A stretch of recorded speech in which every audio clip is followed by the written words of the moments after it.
(5,280 feet. That is the elevation that the NBA champion Denver Nuggets reside at. What's going on, everybody? It is I fumbled a little bit. What's going on, everyone? This is episode number 33 of Stats Over Politics. I am Shaun Holko alongside my guys, Jaevon, Toddy, and Kevin Dent. I would ask Jaevon how he was doing, Kevin, if he got his prediction right, just like me, but he jumped ship. So I'm going to ask you first. How you doing, Kevin? I'm hurt, man. I was talking to Toddy before you jumped on. You know, my Heat and 7 take isn't looking too hot right now. So I'm kind of down on it. But, you know, the Heat kind of went back to normal on us. The Cinderella story is over. Kind of reminds me of Brock Purdy's Disney Channel movie. But moving on to other things. Yeah, I was wrong about it, but the right team won, and I'm looking forward to what the Nuggets can do in the future. Brock Purdy catching strays. Unnecessary strays. If only Garry was here. He missed it. Well, and here he is arriving seconds later after his name has been spoken. Here he is, none other than Garry Singh. What's up, Garry? What's up? You figure out your mic. How you doing, Jaevon? This has to mean that the Kings are going to the Western Conference Finals next year, right? That's only what this means. Because Ja's getting 50 games tomorrow. Tonight. Tonight. After the last fucking interview. So, I mean, like, Kings are going to the Western Conference Finals next year, right? So, I mean, it's, you know, the old coach wins a title. It's set in stone, right? Set in stone. It's meant to be. I would love for you to be right, but that is extremely optimistic. Garry, you're wearing your Sacktown shirt. I mean, does that what it means? What did do to get fired? What was wrong? He didn't want to play. Just be happy for him now. He had three guys average 20 points at the same time. Well, what did he do wrong? He didn't want to play 4-on-5 and have someone cherry pick because that's what Vivek wanted to do. Because he was trying Anjali's youth basketball team tried that out and they got a couple of baskets. And so Vivek comes into one of the meetings and he's like, Pete DeLisandro, have you thought of this brilliant idea I saw this week? Chino Hills is what he tried. And Mike Malone was like, fuck that. And then Boogie caught viral meningitis and the rest was history. I started losing a bunch. Damn. Yeah, it was really unfortunate. I mean, what do you think, Kevin? Do you think Jaevon's onto something there with a little bit of a theory? Should have been sack. Should have been sack, man. You know, I'm always going to push that narrative, but we'll see. It's a hot take. We were talking about it before the show, so I'm interested to hear what he has to say later on. How long has it been in Denver, Shaun? 10 years. I'm pretty sure it's 10 years. Yeah. Yeah, I was at my mom's house having dinner before this, and I was just telling her because she recognized Mike Malone, and my mom's not a big sports person, and I was like, "Yeah, that's the Kings' former coach. They let him go though because Vivek was impatient." And she before I said Vivek was impatient, she said, "But wasn't that during the Maloof years?" And I was like, "Oh no, that was Vivek's first year, and Kings he just wanted to do the most." They're the Wolverine meme where he's holding the picture, and it's a picture of Mike Malone. Not anymore, because after 9 long years, the Sacramento Kings got their own mic. But We'll talk about the Kings a little. Well, Let's talk about I don't the know. positive Maybe we'll future. talk about the Kings later. Yeah, exactly. And there's a positive future, and Kevin alluded to something earlier, and so we'll get to that a little bit later. But just real quickly, I wanted to get to a couple of comments on YouTube /Stats Over Politics. As Uncle Manny checked in early, he said, "Have a great show, guys. Congrats He's to Denver still in and New New York, and heading back tomorrow. Had an amazing time. Got to go to bed. We'll have a listen to the show later. We appreciate you checking in, Uncle Manny." And also, our guy James says, "Yo, It's James' birthday. Happy birthday, James. Oh, happy birthday, James. Today is the birthday. Today is his birthday, and Julian, he graduates tomorrow. So they're happy birthday to James, and much. Congratulations to Julian. That's awesome. We appreciate you tuning in on your special day, James. All right, so guys, let's just get right to the meat of it, and that is that the Denver Nuggets have won their first NBA championship in franchise history. As we know, they joined the NBA back in, what was it, like the 70s as an ABA franchise with the merger, as Jaevon said. And now after playing 47 seasons in the NBA, the Nuggets have won their first championship. Wow. So I'm not going to fluff my own feathers too much, but Jaevon, at one point you did think that the Nuggets would win this series in 5 games. And so were you surprised at all at the outcome of this one? I'd say after game 3, I was like, all right, because we recorded, I think, after game two. It was game 2, so I was like, all right, the Heat are probably going to come back, do this, that, and third. And it was like after they won game 3, I was like, all right, it's looking like, old takes exposed, I guess. So you can put all my I got a bunch, man. Even going back to the notebook, I said, I was saying go to the notebook. I was like, you could look in the notebook. I said that they were going to lose in the second round. The Joker just turned on a different level this season, and probably looking back, hindsight 2020, he probably should have been the MVP. But then there are, all these people pointing back and saying, look at all the guys that won. They're Hall of Famers. And it's looking like Joker's probably going to be a Hall of Famer. If you look at his resume, me and Kev were kind of chit-chatting a little bit before the podcast. He's up there with the all-time greats. There's the Kareems, there's the Shaqs, the Tim Duncans, the Elijah Wans. You could even put Karl Malone in there. Just all those guys except Malone won rings and were MVPs at some point in time in their careers. Multiple All-Stars. He's meeting the criteria. Barkley. I mean, he's meeting the criteria. Shout out to Isaiah Thomas. But I just think that I don't think it's over. I don't think this is just the Nuggets win one and that's it. I feel like they got a little bit more in the tank. Their stars are young. Jokic is 26. He might be 26. Someone fact check me on that. Jamal Murray is relatively young, and that's pretty much their core guys. They have a bunch of guys around them. KCP. I think he's the oldest player, one of the oldest players on the team at 30 years old. Jokic is 28. 28, yeah. So they got 5-6 years left in the tank of high level basketball for sure from these two core guys. So, and they got a great coach in Michael Malone, not Mike Malone. So I just think this Nugget team has a lot left in the tank. Shout out to the Heat. They beat us in 7 games, us being the Celtics. So who knows how far the Celtics would have actually gotten based off of what the Heat were able to do. I thought that Jimmy Butler kind of ran out of gas a little bit. He was playing out of his mind, early in the playoffs, having 56-point games and 45-point games, this, that, and the third. We saw that earlier. We saw, Caleb Martin and Max Strus, the mask came off, I guess. So, those guys played out of their minds in the Eastern Conference Finals. And in the finals, they kind of just, kind of showed you why they were undrafted players. But the Heat have been able to prove that they can get to Eastern Conference Finals, Western Conference Finals with undrafted free agents consistently. So there's a system that works, and Pat Riley has something up his sleeve. I will not sleep on Jimmy Butler and the Heat. They are zombies. Let's not forget that they did all of this without Tyler Hero, even though he tried to go tonight and was, it's pretty much not really effective because obviously he was still hurt. He was ruled out initially, I think like a day ago, yesterday, and then all of a sudden he got upgraded to questionable. He's like, I'm playing tonight. you can't blame them because when your team's down, 3-1, you want to try and give the best shot that you can. But when you're not healthy, it's going to show, and you're ultimately hurting your team when you're out there playing hurt. Yeah, man, I just think this Heat team is going to be in a whole gang of shit this summer. We saw Dame kind of, hey, out of all these teams, what team would you go to? I love Miami, and Bam's my dog. So who would be surprised if we see a Dame trade somehow, some way? Maybe Harden somehow. And Harden could be the Heat are going to be in the mix for a whole bunch of shit. Who As doesn't they want to should play be. in Miami?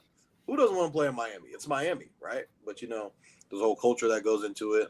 The Harden, what's 3% body fat? I don't know if Harden's going to meet that criteria, but I think the Heat. This offseason is going to be crazy for them. They're going to figure out a way how to bounce back and get back to the same position that they were in. They've been in, they were in the finals during the bubble. They're in the finals now. So they were in the Eastern Conference finals last year. So they're always in that bubble. So when we start talking about, teams that are going to be in the mix, right before the season starts, no one really seems to ever name the Heat. They probably named them to be a playoff team, but they're a team that consistently can get to a deep playoff run and have a deep playoff run with their guy and Jimmy Butler. So they haven't won a championship with this team yet, but they're knocking on the door for sure. And they're going to be a force to be reckoned with for the next few years or however long Pat Riley and Jimmy Butler, Bam Adebayo, and those guys are going to be there. The breaking news going into Game 5 of the NBA Finals today was that Tyler Hero was going to give it a go, as you had mentioned, but he ultimately does not play in this game at all. And the Heat looked like they possibly needed him, but who knows? I wanted to follow up on one thing that you said before I pass it off to someone else, because you mentioned how Jimmy Butler kind of tailed off. Let's not forget that Jimmy Butler did roll his ankle in the second round against the New York Knicks. Just because he doesn't talk about it, because he's not the type of person to do that, to make excuses, let's not forget that did happen. I'm not saying that you selectively forgot about it, Jaevon. I just wanted to mention it just to remind everyone, Jimmy Butler was still doing everything on a rolled ankle, which I think is very impressive. Kevin, you were the only one of us to pick the Heat in this series. I commended you for representing Heat Island because I jumped ship and I picked the Nuggets in 5. But you picked the Heat in 7 for this series. So what was your outlook on how this went? I thought they were going to keep rolling. They put all their energy into that Boston Celtics Game 7. That series was another hard-fought series, going through the Knicks, going through the Bucks. And like you mentioned, Jimmy Butler got banged up, and we're kind of seeing the Heat come back to life. They were the 27th ranked, or actually the worst offense in basketball last year. So they couldn't score a lot of points. I was talking to Toddy about it before the show. 4 out of 5 games, they didn't score over 100 points. So they were just on fire. Max Strus had 2 0-point games. Toddy talked about earlier, Caleb Martin was coming in and being really productive. We talked about Kyle Lowry on this podcast coming off the bench and doing his thing. The lights get bright. And, they crumbled. And it kind of sucks to see, Jimmy Butler, he had at one point in the game, the fourth quarter, he had 8 points. And they were all free throws. I'm pretty sure.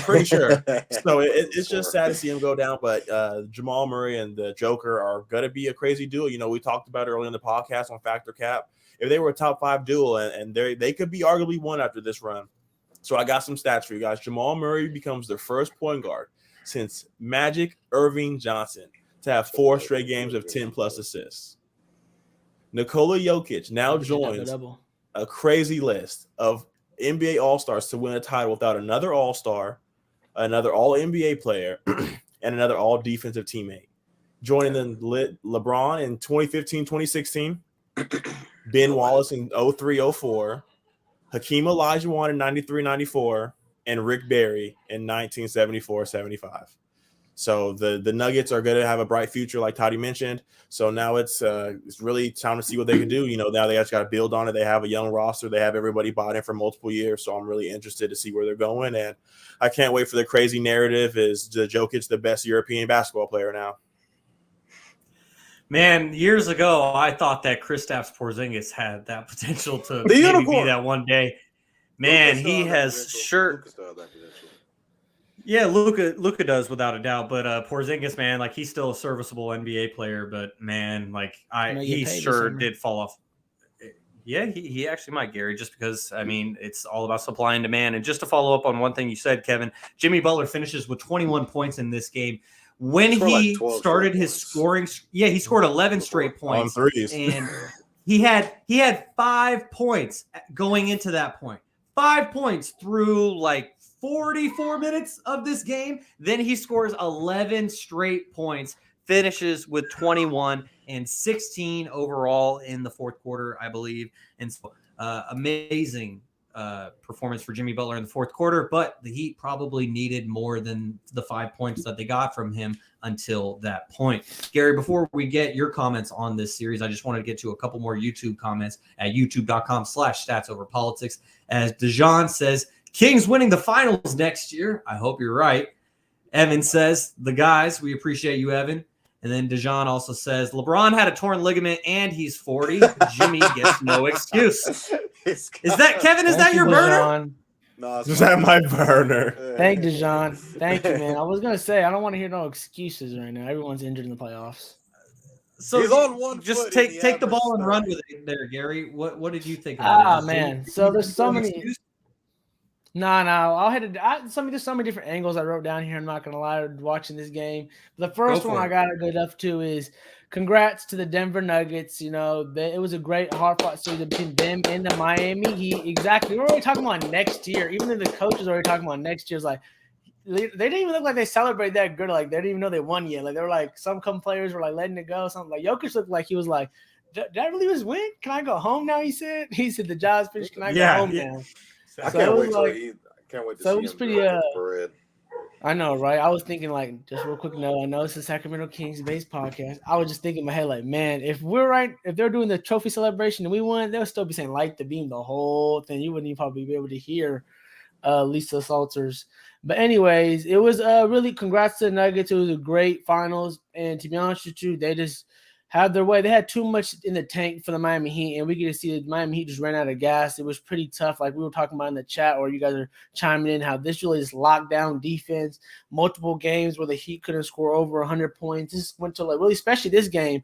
I think I'm forgetting his name right now. My God, the play-by-play guy. How am I forgetting his name? But it's his 100th game today. Mike Green. Mike Green, 100th game today. And he said it perfectly at the end of the third quarter. He said it was just a slugfest going back and forth. It was just on defense, even offense too, had a little spurts, but mainly defense. It was so cool to watch. But the finals game or like 100th game, like ever? His 100th as a commentator covering the game, as like the play-by-play guy for the game. Okay. But so yeah, it was pretty cool. Because he started in 2006. Gotcha. Exactly. So I think the Nuggets, just them really just shout out to two things about the Nuggets that I think we could really appreciate, especially as us being like loyal NBA fans, day-to-day watchers and stuff like that. Like they've been number one all year, and they proved it in the playoffs. They've been climbing each and every year since the bubble of getting farther and farther, going against those Clippers, those Lakers. They're going against the Suns, the Dallas Mavericks. So them just chipping away, even though had some bumps in the road with so many injuries, finally getting over that hump and taking the regular season serious. I think that's a good thing for the NBA. Also for the Miami Heat side, from a team that, doesn't take the regular season too much serious in terms of the star players, but in terms of every night trying hard, and they just proved that through this whole playoff run, being all the teams that we literally all picked, from the Bucks to the Celtics. Obviously, we didn't even no one picked the Knicks to go to the championship, but out of those teams, man, they really went through some big dogs to get to this point. So you guys shout out to them. But hey, I think just in this final note for this finals, you could just say they ran out of gas. Like the Nuggets were just. I don't know if you guys ever feel like this, but I actually just when I got to watch Jokic in person this year against the Kings. But I know we keep talking about the Kings, but hey, that's how we relate. That like literally, I was like, this guy does not miss. He does not miss. I don't know if you guys feel that way, but like literally when he plays the game, like if he misses a shot, it's like, oh, this touch was barely off, or like it's just an accidental. Like every shot feels like it's going in. I think he shot 56% this series, averaging 30 points and almost, I'm pretty sure, a triple-double. I'm pretty sure he averaged. And I know for sure I've seen Jamal Murray averaged a double-double this series, which is great for him. People knocking on him that he's just a scorer his whole life, basically. So him just proving they can do anything on that floor. I think the Denver Nuggets, like you guys said, they're going to be knocking on the door for quite a few years now, and there's some team that you're going to have to go through now. They're going to have a chance to create the dynasty. I don't know if you guys seen that Perk take. He said next 20 years there won't be ever a dynasty or back-to-back, something like that. Maybe we should talk about that, because this is one of the teams that can really take that hot take and put it in the water. Well, just to respond to that one real quickly, I do think that Perk is wrong because I do think that eventually we're going to end up with a team that was like the 2017-18 Warriors, where they're just so dominant that they're going to win back-to-back. And they could have won 3 in a row if not for the injuries that happened in 2019. And so They would have. exactly. And so we're going to see, what'd you say, Gary? He said the next 20 years or so? Next 20 years. That's going to be pretty tough. I kind of That's see the a angle, long though. time. Just because of CBA, just because it's going to be hard to stack teams. But that's the only reason I can see it not happening. But like you said, sometimes Big Birds would be talking. Great duos. No, I'm just saying it's not too of a wild take, though. It's not too much of a wild take. No, it's not that wild because I'm sure. I mean, I know that you guys aren't as locked into the WNBA as I am, but I'm sure that back in like 2002, when the LA Sparks won their second championship in a row, I'm sure that no one thought that they would go another 20 years at least since there was back-to-back champions in the WNBA. The Houston Comets, they won back-to-back championships. So did the Sparks. So it could happen. Perk could be right. I mean, we could be revisiting this in 2043 and be like, hey, you guys remember when we laughed at Kendrick Perkins and he ultimately was right? I mean, we'll see. But we always laugh at Big Bird. To me, I'm not going to. Just spinning it forward, and I'm sorry to the Denver Nuggets. Congratulations to the Denver Nuggets. Congratulations to my family in Colorado who are Nuggets fans. Happy for all of you. But just spinning it forward now. Broncos country, let's ride. Oh man, I couldn't stop saying that to my cousin when I he was in attendance. So was Sean Payton. Hopefully Sean Payton turns it around. Rub off on him, huh, Sean? It's been a great couple of years for Colorado fans as they had the Colorado Avalanche, the hockey team won it last year, and then this year they have the Denver Nuggets. So congratulations to everyone in Colorado. But just to spin it forward to next season, I'm not going to pick the Nuggets in my way too early predictions. I'm not picking the Nuggets to go back to back for the same reason that, like, if you guys remember going into this season, do you remember how everyone, like, not everyone, but a majority of the prognosticators, they were all saying Golden State's going to go back to back. Like, Golden State is back. It's amazing. Like, they're going to win 2 in a row. And then they lost in the second round. So I'm not going to over exaggerate on the Nuggets, but I was impressed with what I saw. Jaevon, do you think that the Nuggets could repeat? Well, Trae Young just tweeted, said, "We next," with a ring emoji. Because he's out of there. He's getting traded. 2 minutes ago. I like the energy, Trae. I like the energy. That was something to laugh about. I don't know. You know, there's a bunch of guys. I bet you the Lakers are probably like the favorites to win it next year. The Nuggets should be favorite. I mean, they just won it 30 minutes ago. So, I mean, there's a lot of teams that should be kind of like in the rankings. People are going to be wondering what the Mavs are going to look like. The Suns, you know, all those guys, those crazy duos that are still out there. The Kings, maybe the Kings are top 10 in odds because they look pretty good. The Warriors, people are like, they can't hear Warriors fans say, "We're the champions, still the Nuggets win the championship." So, done. It's I think it's yeah, man. There's a bunch of guys. You know, there's just so much things that have to happen. Like off season is going to be changing a lot of stuff. So. Draft is going to be a big deal, and the San Antonio might be in there because they're getting Wembanyama. So, but that's why this is your way too early prediction. We don't know anything that's going to happen over the next month in the NBA offseason. I think they're going to be in the mix, guaranteed. Jaevon goes with maybe. Go ahead, Gary. I'm not saying they're going to win it back to back, just because, like Vaughn said, there's a lot of plays to be happening. But I know my really early predictions.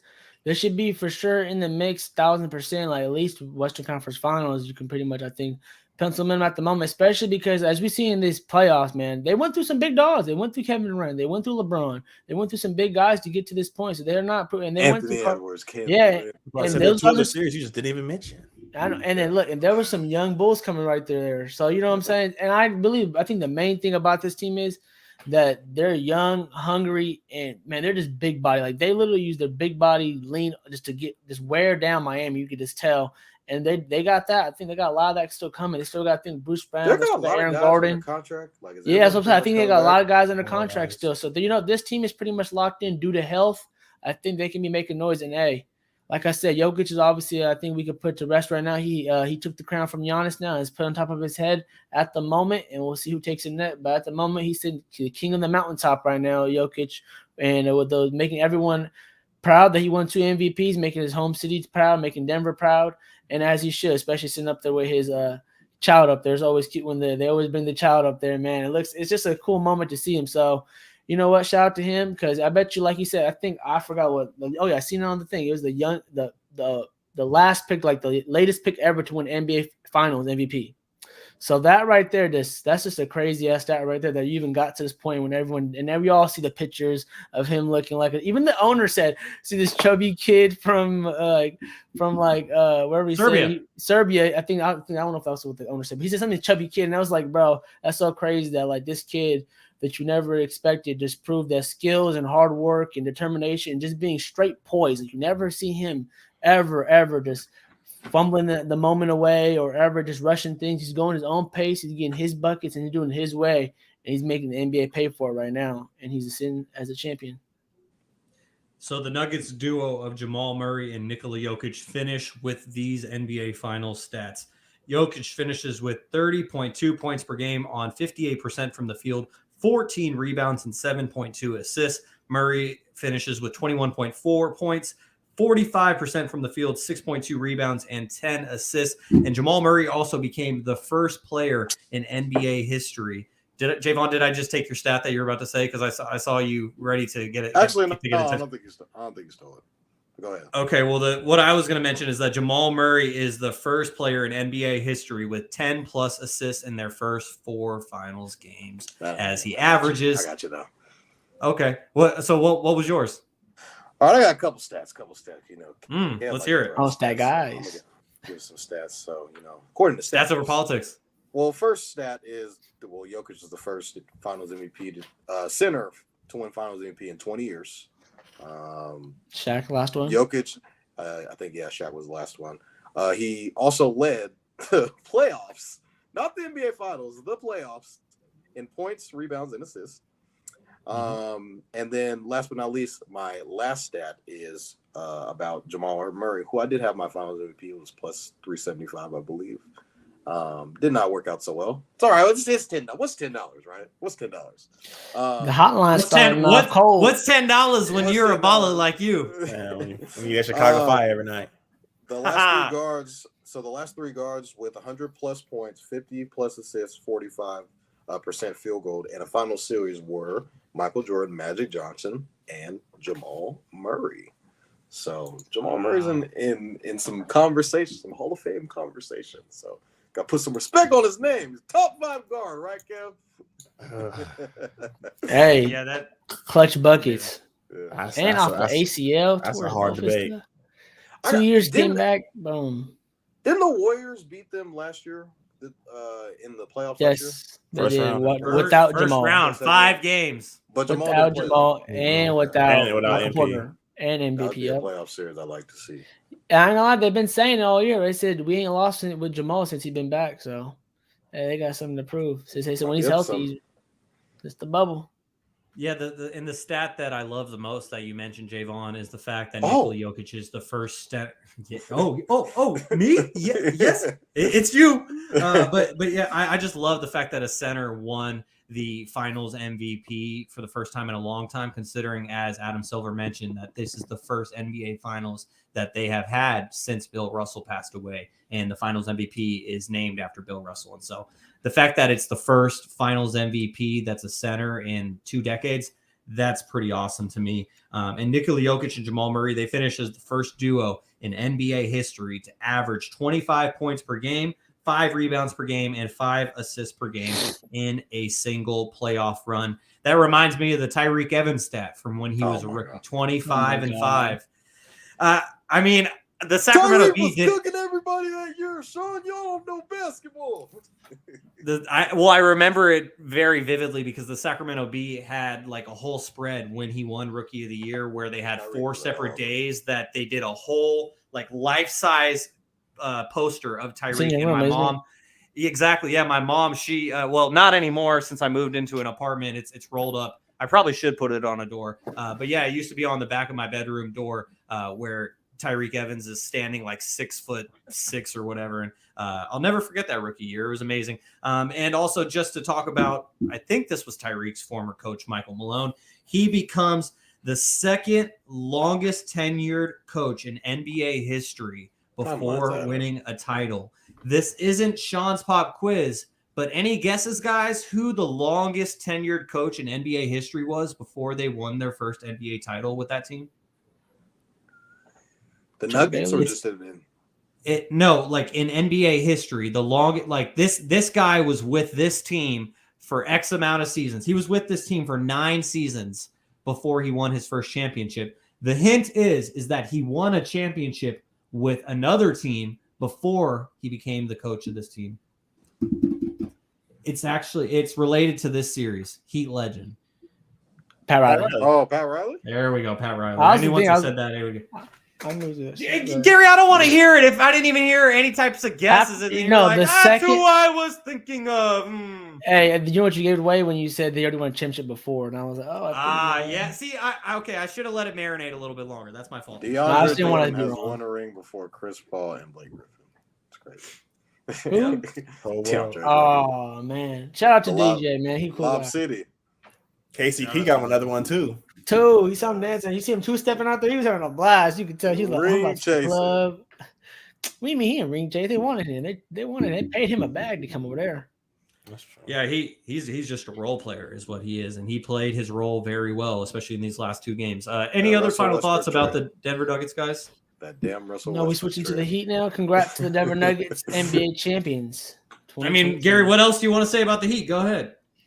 I don't know, man. I just don't like how Jimmy's. I know you guys are gonna. He did a great. He put him all the way to this point. Congrats, Jimmy. But like as you said, I don't think he would make excuses for himself too. I just wish, and all my cousins were saying that Jimmy's gonna start like about 3-minute mark. He's gonna try to start cooking, and boom, right on time. And my mom said, "Isn't that gonna be too late?" And I'm like, "Yes, Mom, it's gonna be way too late because that's what happened. It was just way too late for Jimmy to cook."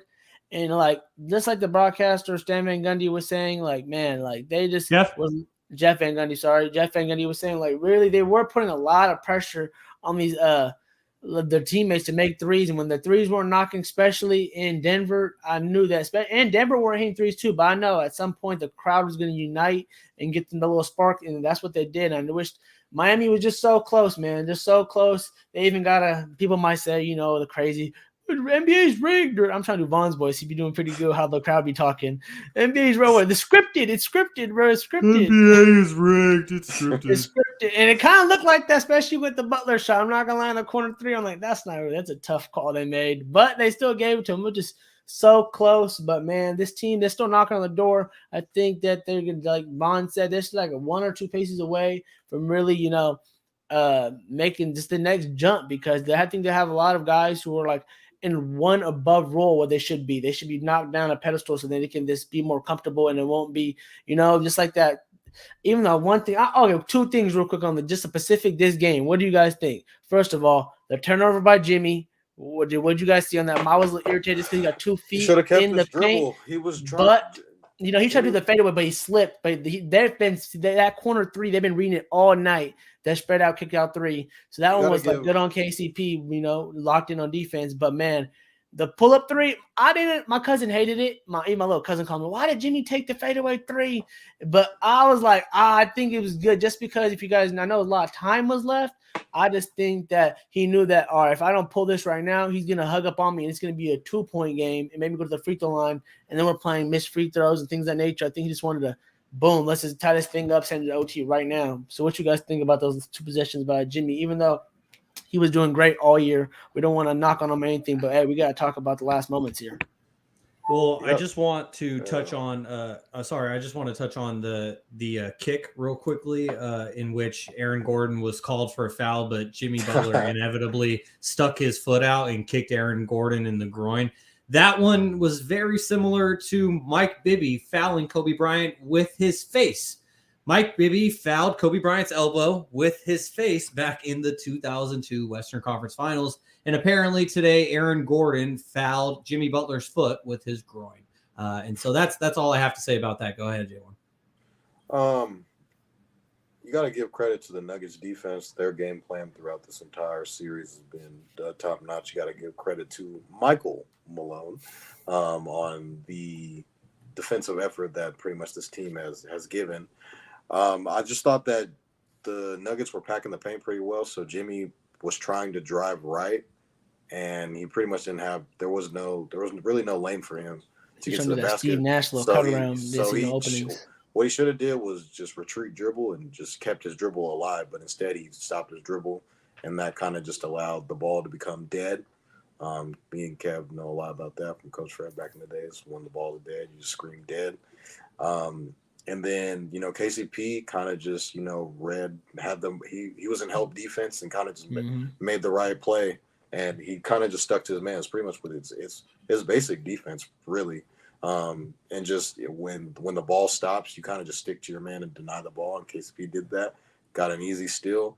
As far as the Jimmy Butler 3, he's the guy to take the last shot. He's the superstar of the team, so you can't be mad at him for taking the shot. Probably what I would have did is try to extend. I was listening to Jeff Van Gundy, or not Jeff Van Gundy.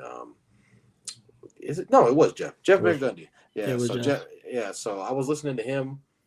Saying they should have extended the game basically from, try to make the game as long as possible. They're down 5, so you either need a 3 or a 2. So what I would have tried to do was try to go for the 2 and then foul. Pull a heat? And just make it. They ain't got no shit. I said that to my cousin, right? They were celebrating that little 30-second or 15-second mark and down 5, and I was like, hey, the Heat Ray Allen moment, they were celebrating too early. Then my cousin's like, they ain't got Ray Allen in the building, bro. They don't. So I thought that it was, you got to live with that shot because you'll never know pretty much.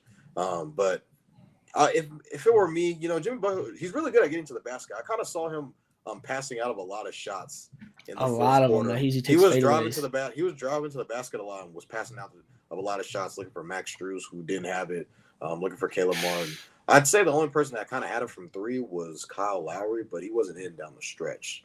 So Jimmy Butler was passing out of a lot of. He was like literally at the rim, and he was passing out of shots all throughout the fourth quarter. So I would have just been able. He's really good at getting to the rim and just causing contact, and he's good at finishing through the contact. So he could have gotten a foul and gotten an and one. That could have been your 3 points that you needed. So. Instead of, passing out for a low percentage shot from 3, especially with there only being like 20-something seconds left. So I would have tried to extend the game as much as possible. What do you think, Kevin? Yeah, he had to shoot the shot. Like Toddy said, that's kind of his role on this team. We talked about it last year with that shot in Game 7 in Boston, when he took that, or was it in Miami? Miami. And it rolled out. They're gonna ride with Jimmy. He's the one who got that foul call in Miami. I was talking about the type of shot. You like the type of shot you took, Kev, or no? Oh, at that point, you can tell they're playing on a flat tire. You gotta go for the 3. You can try to play the let's go for a 2 on free throws, but they're already on a decrease, and they had all the momentum with Denver. So I think that's the best shot you could have taken, in my opinion. Yep, I agree. I probably would have gone for the layup and tried to extend the game because at that point there's 24 seconds left. There's like 24. Oh, they would have fouled you probably. Exactly. Yeah. So you're gonna go for the free throw line for 2. So yeah, but you stop the clock. So it's a tough one. But I think, like Kev said, I agree with being on the away floor. Go ahead, Shaun. I was just going to say, stop. Okay, so 24 seconds left. And I did not play high school basketball. I know Jaevon and Kevin both did. Garry, I don't know if you did. So I'm probably the least experienced person to talk about this. But just my opinion is I would have gone for the layup because you think about it. If you attack the basket right away, 24 seconds left, attack the basket. Okay, you run 5-6 seconds off the clock. Then you got 18 seconds left. You go to the line. Hopefully who you drove to the basket with is one of your best free throw shooters because that's the idea. And then you go to the line, you cut it down to 1. Then they have to go to the other side and make those pressure free throws. Maybe one of them goes over there and they knock them down. But to me, I'm putting the pressure on them rather than just throwing up a heave because like you said earlier, Garry, they don't have Ray Allen on that team right now. So he's not walking through that door. So those are my final thoughts on the NBA Finals. And any other final thoughts before we move on to some other NBA topics? I got one more thing to say. So with the Nikola Jokic coming in and doing this playoff run, where does this rank against Derek's playoff run? Dirk's. Yeah, so let me tell you who Dirk played in his 2011 Bro, Dirk be championship like run. LeBron. He be like a Yeah, so bunch hold on. of So shit. let me go through. So in the first Kobe, round, they played the Blazers with Brandon Roy, LaMarcus Oh, my Aldridge, goodness. Marcus Camby, Nicholas Nasty. Batum. Then they played the Lakers with Kobe, Paul Gasol, Lamar Odom, Andrew Bynum. Then they Previous played the champs. young Big Three with KD, Russ, and Harden, and then they go on to beat not one, not two, not three, the Miami Heat, Big Three. That's like the greatest finals run like ever. If you think about all the Hall of Famers that are on that playoff run, and top 5 just greatest of all time. They're on that list. So it's just like Dirk single-handedly just ran through the Western Conference and just him and J Kidd and Mark Cuban, I guess, we're gonna win it all. So I mean, that's just probably because he beat Kobe. He beat a lot of people forget how cold Brandon Roy actually was before he got hurt. They beat a young, like you said, Russ, James, KD, or was it just Russ and KD? James, that was both, all 3 of them. Oh yeah, they were all there. So and then I don't think they were in those series. Maybe bro, just that Heatles team, but a lot of people forget, like, LeBron said they were supposed to be a team that was supposed to win 7 championships because, I mean, LeBron, it was unheard of. That was a tequila talking, man. It was unheard of how crazy it was because I think that was the first. Yeah, it was the first year. That was the first year together. So they were heavy favorites to win the finals that year. There's no way they were going to lose. You're telling me Dirk Nowitzki is going to beat LeBron James in the finals? No freaking way. I'd have laughed at you. To me, it's simple that Dirk didn't have Jamal Murray. Point blank. Yeah, J Kidd. He had a old-ass J Kidd. Congratulations. J.K. was doing stuff. Come on, guys. You guys know. Terry, don't forget JT Terry, the Jet. JT. Asia, JJ Redick, or not JJ Redick. He had what's his name? What's the other little dude? Tyson Chandler. JJ Barrera. There we JJ go. Barrera. Was on that team. All right. Well, I gotta ask you guys one more question. So with the Joe, we're talking about playoff runs with Nikola Jokic to beat 3 play-in teams on his way to a championship. Do you think that's gonna slander his playoff run? Oh, you put it like that, kid. That's a bad context. That's why you're angle it though. I didn't even think about the playing team. So the Lakers were playing team. About that. But they made it to the finals. They made it to the Western Conference Finals. So I mean, they played the AFC Timberwolves.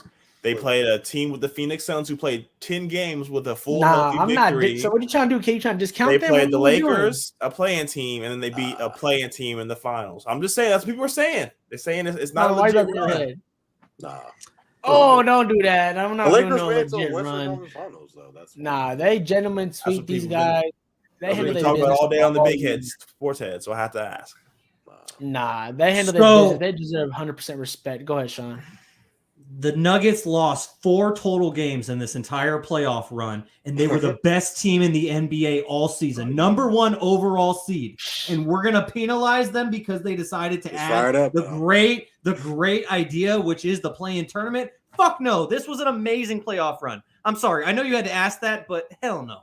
Yeah, that was had to ask type of question. TikTok. Shaun's going on TikTok. To me, the Nuggets were by far the best team in the NBA. They proved it in the regular season. They proved it in the postseason. I don't know what else they want or what Kevin may want or anyone else may want from them. Like I feel like I'm Michael Malone right now. Like how he went after the media. He's like, we won game 1 against the Lakers, and everyone wants to talk about the Lakers and what the Lakers did wrong, not what the Nuggets did right. It's like I kind of feel that way. They handle business simple. Yeah, like they did it every single step of the way to me. The only thing that they didn't check off the list this year was Jokic winning his 3rd consecutive MVP. And I think every single one of us through the last 2 months has said Jokic might have should have won MVP. No. Okay, I heard it. I think I heard someone say that earlier today. Okay, just making sure. I think he's happy with his finals MVP that he traded in for, basically. It's all good. Let Embiid have his thing. Stop trying to take it away. It's a parade inside my city. Just want to get to a couple of comments here on episode number 33 of Stats Over Politics as our guy Wes checks in. He says, young Ant, ...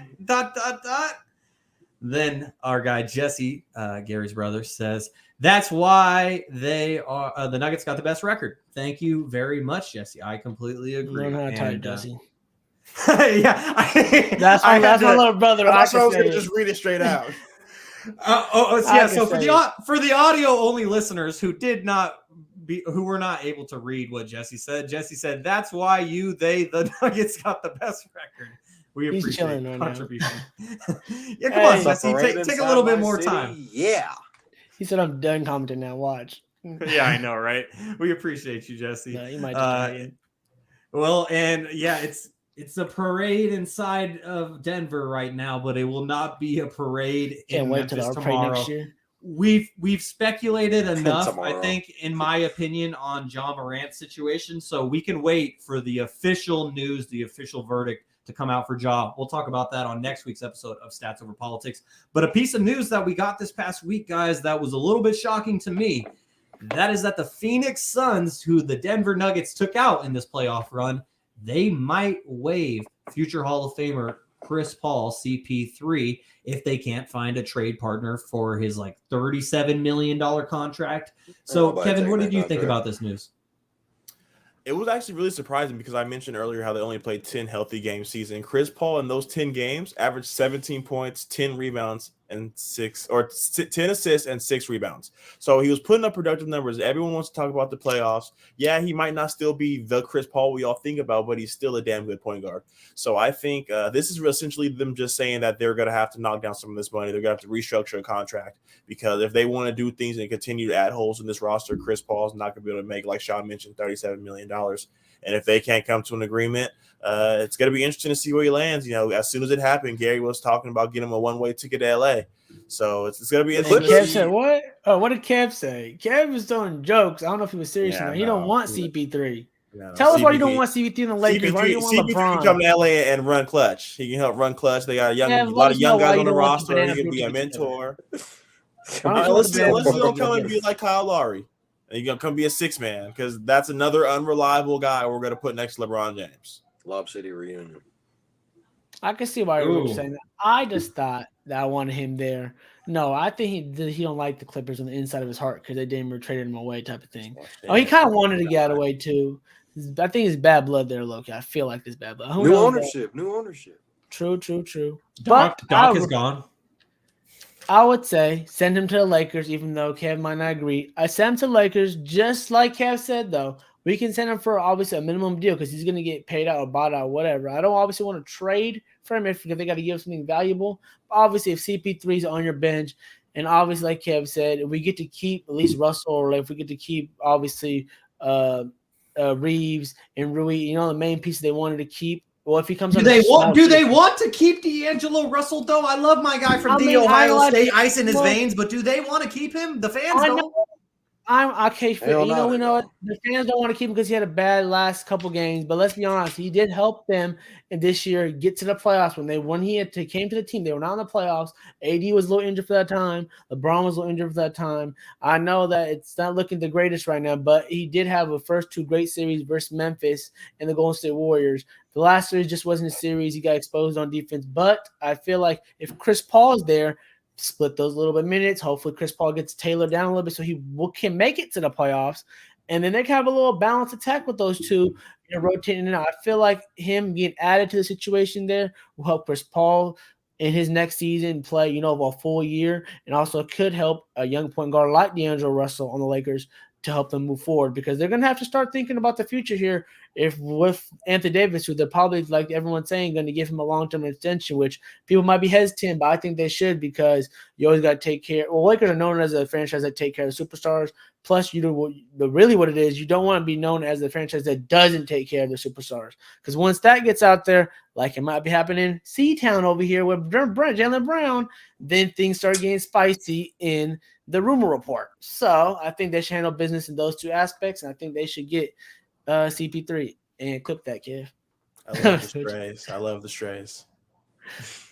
I was smiling I was looking up for everyone on YouTube. I was looking up and smiling at my TV because Nikola Jokic just took the podium and he clapped for KCP walking off. And then Jokic turned around, took a huge swig of his beer, set it down on the ground, and then walked to the podium. That's a real man right there. Kevin, what do you think about Chris Paul nice and the Suns? Nice and fresh. I know that you said that you were surprised, but do you think that the Lakers are like a reasonable option because that's your boy LeBron's team? Sure, boy. I honestly don't think so. I think there's better point guards in the market. Everyone talks about Kyrie coming to LA. Yeah, we saw the news with Fred this morning or this afternoon, maybe. So there's a lot of other options they can go. Levine. And if Levine, there's a lot of other options they can go with. But I wouldn't be surprised if they were to bring Chris Paul off the bench role. But I definitely do not want him to come in and be the starting point guard. What about you, Jaevon? I just think it's more of a money thing. Like you said, these do like $40-something million. So it's like, do I really want to pay that for an older point guard who is not available in playoff situations? We've kind of seen this happen for him in the past, getting hurt. Usually towards like the end of the season, playoff time is kind of usually when he gets hurt. And it hinders him. It sucks because he's always been so close. He was in the finals once. I think he even got hurt in the finals. And wasn't really the same player. It's not that he's not productive. I think when he plays, he's very productive. It's just his availability. You look at, even with the team that I already mentioned, was the Clippers. It's kind of a team of questionable injury guys. Yeah, Kawhi, add more we don't guys. know. We don't know if he's hurt, if he's going to play. Paul George is hurt. LeBron is not a guy who is going to play 82 games. We already know about Anthony Davis. So you're going to have to put him with some team has their stars are going to be able to play. Do you want him? And for the price, it depends on Vaughn, what do price. you want him as a Celtics fan? He's hurt. So, I mean, I've seen it. For the right price, I mean, it wouldn't hurt us. If he gets waived and he wants to play for $10 million, we'll see. But he's not getting no $20 million, $25 million. It's not happening. So he's more of a 25 for 2 years. That'll be he don't want to go to Boston. People will He's look staying at West it, Coast. but I think that as far as him being I think I saw something from Chris Haynes saying that he still wants to stay with, Katie and Book. Which he should. Like, I mean, these guys, like we saw, they can give you 80 points. Two guys can give you 80. So that's a good angle, Vaughn. We've been talking about. If I can give you 15 and 10, we can make something work. And maybe somebody off the bench hit a couple threes, and we'll go from there. But it'll be tough. He probably might just stay and just restructure his contract and get bought out, restructure his contract. So we'll see how that works. This is the new owner. So the new owner is kind of like, his move was, all right, as soon as I own the team, we're going to get Kevin Durant. And now we're going to this is an old-ass contract from the last regime. You're not getting $36 million. We're not doing that. So we're going to have to figure out. He already hired his guy, Frank Vogel. So he's kind of starting to put his shit in place and kind of figure everything else out now. And so I was like, all right, like CP, like I get you're like one of the top PGs of all time, but you're not going to get this $36 million that you were due. That's not going to happen. So we're going to have to restructure, figure it out. And CP's like, okay, like I want to get paid, so let's try to figure out a way for me to probably stay here, or if I got to get waived, I'm getting this money because it's in my contract. Whether that you guys not pay it over time that's going to be on y'all, but it's really a money thing with this whole CP3 thing. It's not that he's not a guy that they would love to have on the team. His leadership, what he brings to the table, floor general, he can give you 17-ish points a game. It's just that I'm not going to pay you $36 million. It was the same thing with the Westbrook contract. That Westbrook contract was crazy. The John Wall contract, it's nuts because of their health and what they're able to do now. They're not that same player. So I think he probably ends up staying with Phoenix, to be honest, if all this goes through the way how I think it might. And I was just going to say, like you said, Josh, it's funny that you mentioned that, Vaughn, that I actually seen Vogel talking on, I think, Chris Maddox's show or something like that, where he was saying that he wants to keep CP3. Maddox, yeah, he wants to keep him in the loop and keep him in, obviously, in Phoenix. I know we've been talking about so far what other teams would want Chris Paul services. I was going to flip it to maybe you, Shaun. I was going to say, where do you think CP3 he should go? He should want to go. I think he should want to go to Lakers, even over the Suns, even though he's already there, and it's probably a great situation with the two great duo. I just think that him being back with his family in LA, like it's reported that his family still lives in LA. Obviously he's close to his kids, and the main part is pick and roll with Anthony Davis, I think, would be magical with him. It'd be way more easy to flow. We all talked about in the playoffs. Kev was hinting about it, how it's better when Book is controlling the pace for Kevin Durant and things of that nature. So, Shaun, where do you think CP3 should want to go? I think Chris Haynes' reporting is accurate, and I do think that Chris Paul wants Big to. J. Big J journalist. I do think that Chris Paul should want to go back to Phoenix, and he likely does want to go back to Phoenix because I do think that that is the best option for him. I didn't pick the Phoenix Suns to win the championship this year because I just thought that Kevin Durant was going to do everything, and so was Devin Booker. Like, I thought Chris Paul would be a contributing piece on that team, and our KD, he mentioned the stats that Chris Paul put up in those 10 games that they played together. And, I think that will work if they are able to develop chemistry. And to me, they just didn't get that opportunity because Kevin Durant got hurt and damn near slipped on a banana peel. But if he isn't going to go back to Phoenix and that's just not going to work out, then I would probably say he should play at Staples Center next year. For sure. He should play. Well, sorry, Crypto.com Arena. Crypto.com, they filed for bankruptcy or moved themselves out of the U.S., but I guess it's still Crypto.com. But I think Chris Paul should play at Staples Center next year. And he should go back to the Clippers because the Clippers seem like the best option for Chris Paul because the Clippers have been trying to piece it together when it came to their point guard spot for years.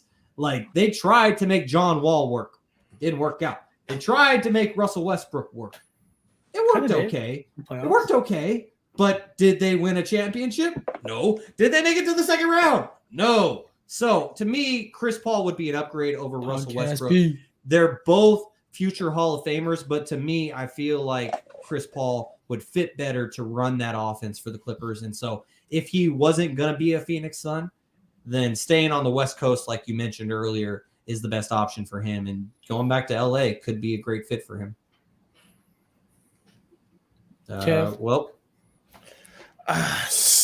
a hard question where I think he should want to go. I definitely think he wants to be a contender. So staying right there in Phoenix is probably the best bet.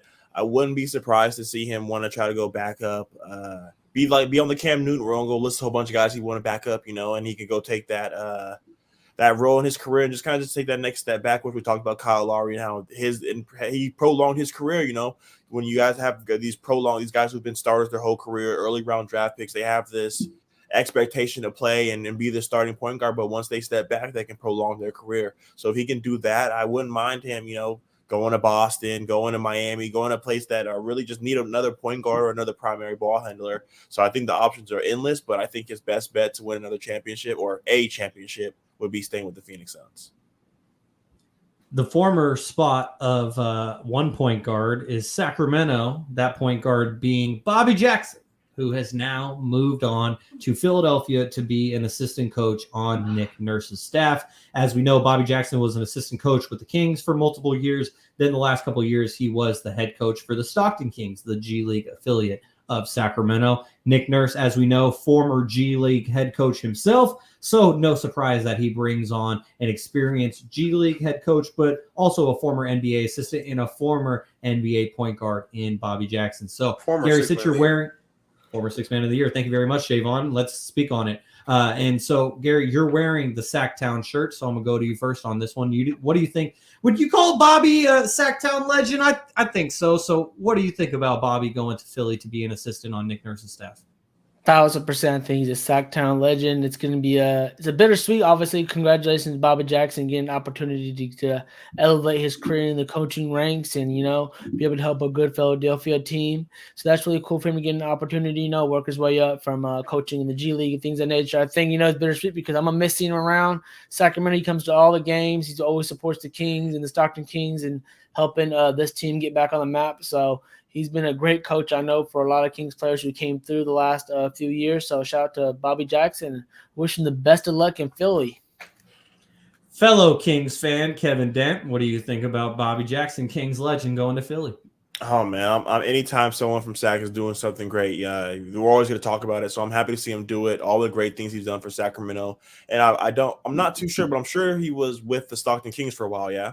Yep. Mm-hmm. Yeah, he was their head coach. So helping. Yeah, that's what I thought. So helping the young development with those guys and being on the staff with the Kings, I think this just goes to more credit to show that we're building the right kind of coaches over there in Sacramento. We talked about Rudy Fernandez being mentioned in a lot of jobs. So just Jordy Fernandez, excuse me, just another apple to the to the tree. We're just continuing to do it, and the Kings might have a coaching tree coming here soon, which would be wonderful. That would be wonderful. What do you think, Jaevon? I think it's good. He's building his resume. I think he's, kind of on the climb. Maybe could become a head coach one day. We'll see. I think this is just adding to his resume. He's been the G League coach for the Stockton Kings for a little bit, being an assistant coach for the Kings. Now he's going off to Philly to coach under Nick Nurse. And I don't know if this counts as him being under Mike Brown's coaching tree or Nick Nurse's coaching tree. We'll see. Depending on if he gets when or where he gets a head coaching job, we'll see how that works out. But congrats to Bobby Jackson moving on. I think Bobby Jackson was once on Michael Malone's staff with the Sacramento Kings. That could everyone just be a shot. In the NBA is connected in some way. Yeah, that could be a shot in the dark. But just taking a guess on when he retired, when Mike Malone was here. I don't know. That could be completely inaccurate. So for those of you who are listening, don't hold me to that. Yes, Michael Malone. I apologize if I said Mike. Yes, Michael Malone. And so that's an assistant coach. We have now had the last head coaching position in the NBA filled as Darko Rajakovic has been named the head coach of the Toronto Raptors. He was an assistant with the Memphis Grizzlies previously. So what do you think about Toronto hiring Darko as their head coach, Jaevon? Don't really know too much about this guy. Me either. Didn't really have too much for him. We'll see. We saw that the chips are starting to fall a little bit. We saw them hire a coach. Today we saw Freddie is like, all right, I'm finna test the waters, see what's out there for me. So Freddie is probably gone. We'll see how the rest of this roster is constructed. Draft's coming up next week.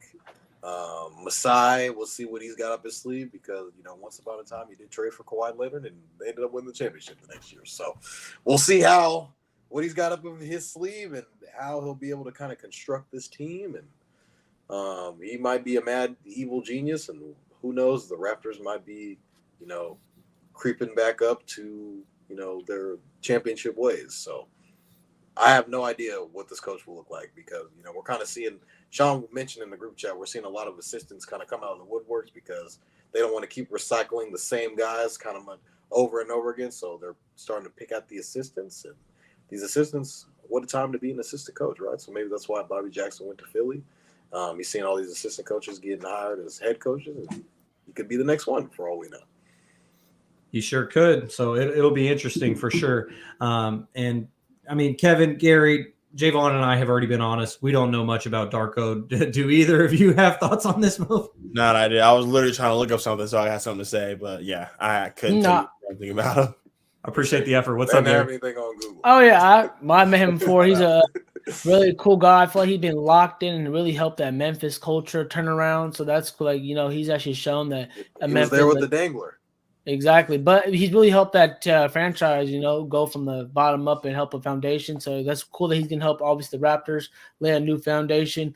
I think Vaughn hit on something that you probably didn't even know he wanted to say. But, it's cool that these guys, they're not recycling coaches. You know what I'm saying? That's cool that, again, young guys or people who just been put in work on that bench for years and not getting head coach opportunities. So that's really cool. Like you're saying, getting some new faces in the league, getting opportunities. So that's cool to see. Someone from Masai Ujiri, obviously picking him is a very good thing because he's one of the best GMs in the league. And just seeing him growing from Memphis to another location is really good for Memphis as well. And just seeing a new face. So it's just overall good for the NBA and the whole league. Who would have thought? Garry is a Darko Rajakovic expert. That's something I never would have thought.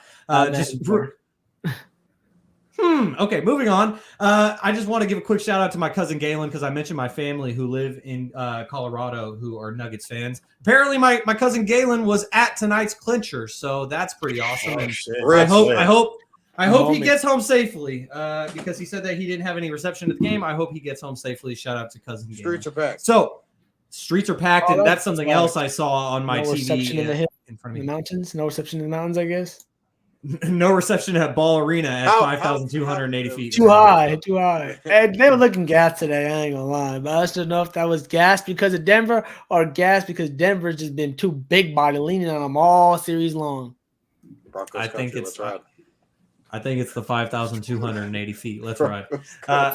So just to follow up on something that Kevin and Jaevon both alluded to throughout this podcast, the news that Fred VanVleet declined his player option of $22.8 million, and he will become a free agent in July.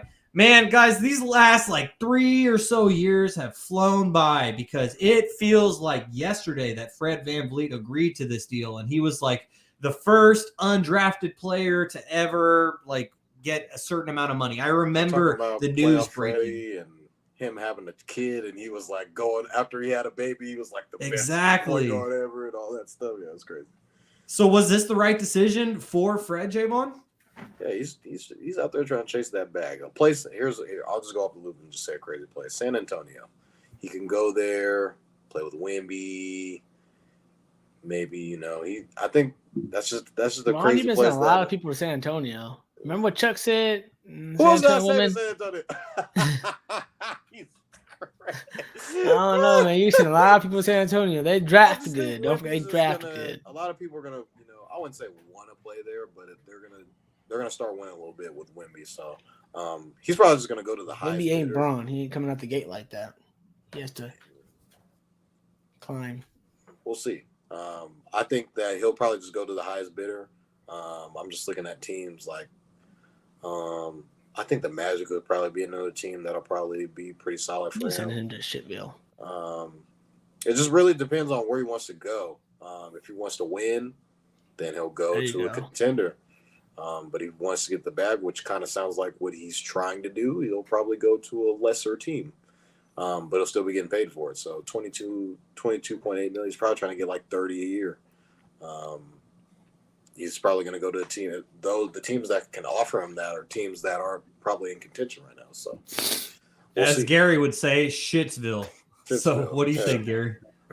I was just saying that I think that I don't know if this is. I feel like this is like Vaughn said. I think that $22 million is actually pretty good for him, but he probably could get more in free agents just because there's not that many free agents this year. I feel like unless some people ask for trades and stuff like we've been talking about, like Dame and things of that nature, then things could get crazy. But I think for him, the point guard market's always we've been naming teams that need a point guard left and right, like maybe the 76ers, maybe the Miami Heat, maybe the Boston Celtics. We're naming teams left. Exactly. We've been naming a lot of teams that could use a Fred VanVleet, who's pretty solid on defense, can shoot the three, and has been proven that he's won a championship and was a big part of that run. So I feel like he has a chance to get a bag here. I feel like it's just Freddie like got a said. ring. People forget that. Exactly. So it depends what he kind of values more. Is it going to be the money? Is it going to be the ring? Or is he going to kind of look for that sweet spot where he can get some good amount of money for a good opportunity? So I think it's more what he wants, but I think it's good for him. Go chase that bag, Fred. He's going to Kevin, did Fred VanVleet make the right move? Definitely, and I think Toddy and Garry were really good information about the Fred standpoint. But from a Toronto Raptors standpoint, I think this is just the first domino to fall. I think they're just gonna have to hit that big red rebuild button, and you're gonna have to go because you're losing all your guys like this. If your name ain't Scotty Barnes, you're out of here. You're gonna have to rebuild around Scotty Barnes, and you get some young draft picks. Everyone's talking about Pascal, OG, always trade talks. So this might just be hire a new coach. You bring in a young, fresh coach like the Jazz did with Will Hardy, and you're in a rebuild situation. So I think this is just the first domino of many. But I think Fred's got to go to the highest bidder. He has a ring, like Toddy mentioned, so he's not playing for a championship. So at this point, he's got to go to Orlando Magic or a Houston Rocket because they can pay him the most. But I would really love to see him work his way to the Clippers. I think Fred VanVleet on the Clippers would be nasty. They got Russ. What you mean, Kev? They have to do a sign and trade. They need some sign and trade because have you seen the Clippers cap space? They are skyrocketing. They got all these 3-and-D guys making like $10 million. Build a new arena, bro. They gotta fill the seats. That's why they got Russ. There's new cap hits. They ain't re-signed Russ. I do think that this was a great move for Fred VanVleet individually because, let's not forget that he was an all-star last year. Not 3-4 years ago. He was an all-star last year in 2022. So he's cashing in on that. He was still relatively recently. But in regard to cashing in, I honestly think that Jaevon's probably the most spot on, that if he wants to get that 30 million annual average, he's got to go to, as Garry calls it, Shitsville, whether if it's San Antonio or Orlando or wherever it is. He could be that first or second option and get paid. And yeah, the Kings, Sacramento used to be basketball hell is what Rudy Gay called Sacramento, because he heard it in the background. This is what needs this is what needs to happen. Pascal Siakam to the Kings. What do you think, Kevin? It ain't gonna take no goddamn. I love it, but like I mentioned, I know what it's gonna take, and I just hope Davion Mitchell doesn't hold us back. I hope we don't pull the trigger on a trade because of Davion Mitchell. Just do 3 first. 3 first. We don't pull the trade, or we should pull the trade. I'm saying I hope we don't pull it because of Davion. Like I don't want Davion to be the reason we don't pull the trigger. Because if they want Davion, we're like, no, Davion could go. What gets that trade done? Davion's gonna be a key part if we go to Championship Red. There's gonna be some picks in Davion, bro. He's gonna be a good pick for us if we win, especially if we go on a championship run. 3 first don't get it done. But he's gonna have to be re-signed in a couple seasons, and we're not gonna re-sign him. He's playing behind an all-star point guard, so it's just a really hard situation for Davion. He has more of a chance to grow in Toronto, so it's a deal and a deal. It's the best for both worlds. So we'll have to see. But I would love for Pascal to come. I just don't want him to be the reason. And if it involves Keegan Murray, I don't want to do it. No, obviously not. But I feel like, Davion, he's gonna, like you said, he's gonna be a great player one day. So it's gonna be also kind of like that Tyrese thing, like I don't want to give him up. Whoa! Let's not compare the two. Nah, I mean, like, yeah, he's gonna be a great player. Why don't he's gonna Shaun, what gets this trade done? I don't know, to be honest, because I'm with Kevin where I would be willing to give up Davion Mitchell in a trade for Pascal Siakam. Don't know if I would want to give up Keegan Murray in random trade food of for thought. Pascal Siakam. Does 3 first not get the job done? No, I don't want to give up 3 firsts for Pascal Siakam. I'm sorry, I know he's a. You have 2 firsts and Davion. 2 firsts. See, not doing that.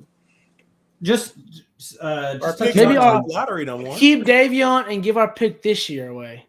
That's next not year. Gonna do it. They're not doing it for just picks. They need to rebuild. Exactly. So I want to continue to touch on this comment from Jesse because I think it's a really good talking point. Because maybe I'm crazy, but I'm not giving up 3 first rounders for Pascal. I'm not giving up 2 first rounders and a player for Pascal. But this is where I want to know if you guys think I'm crazy. I would give up 2 first rounders and Davion or Shaun Holmes or whatever. I heard you say that earlier, Jaevon. I would give up a package like that for Mikal Bridges, but I would not do that for Pascal Siakam. That's the same player almost.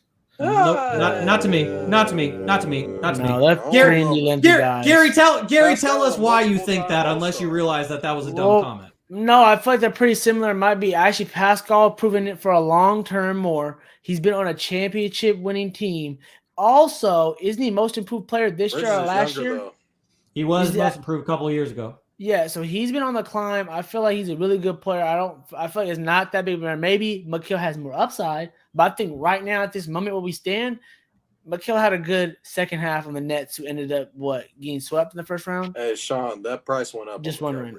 So I'm just saying, I feel like Pascal Siakam also had a whole year where he had to be the guy on the team. So I feel like Pascal Siakam is a pretty good player. I think they're similar. Now.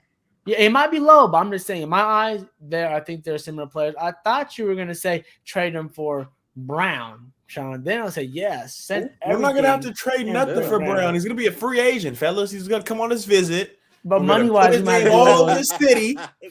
We all going to get 7 jerseys, and we're going to be good.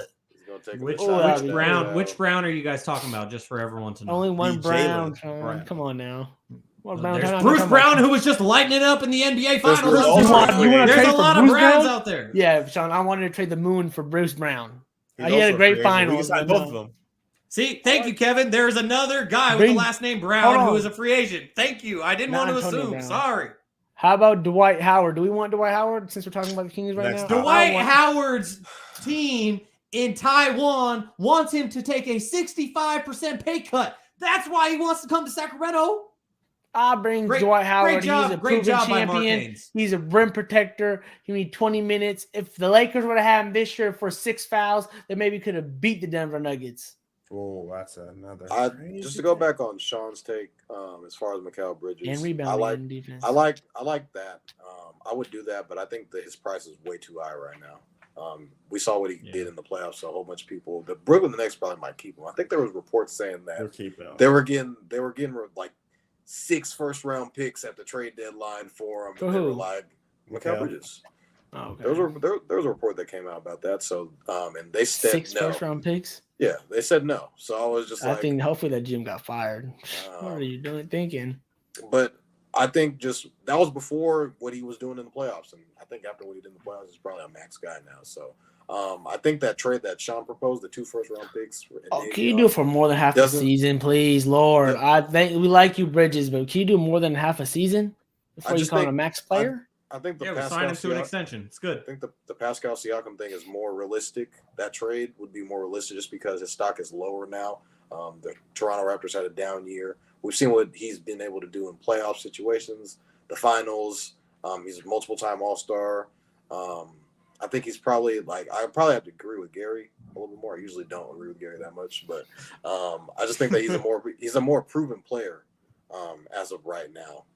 But I think Mikal Bridges probably has a more upside. But I think as of right now, Pascal Siakam is probably the better player right now.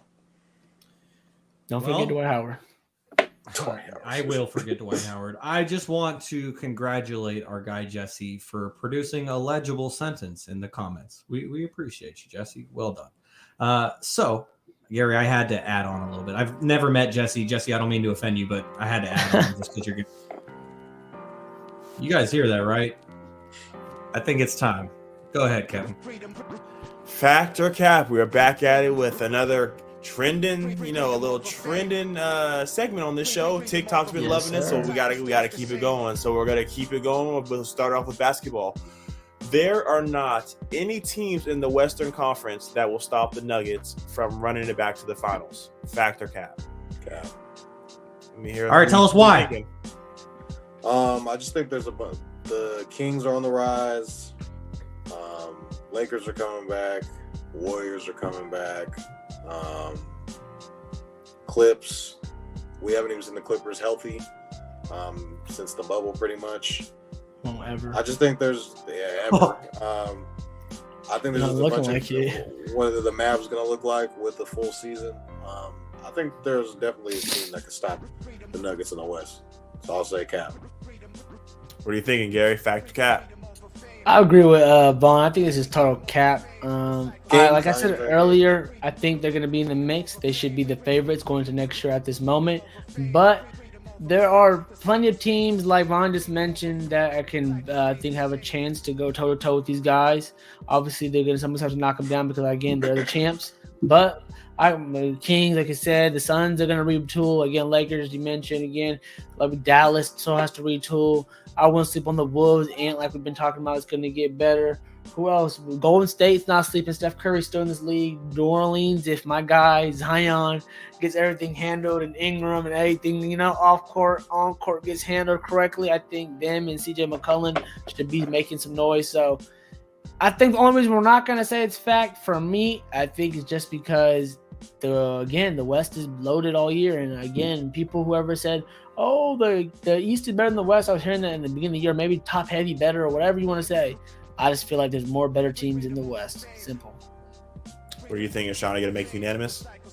I'm going to make it unanimous without a doubt because the Pacific Division earlier has no. I literally said earlier that I don't think the Nuggets will go back to back. I thought you said it was the opposite. It was the opposite. Okay. No, I did not.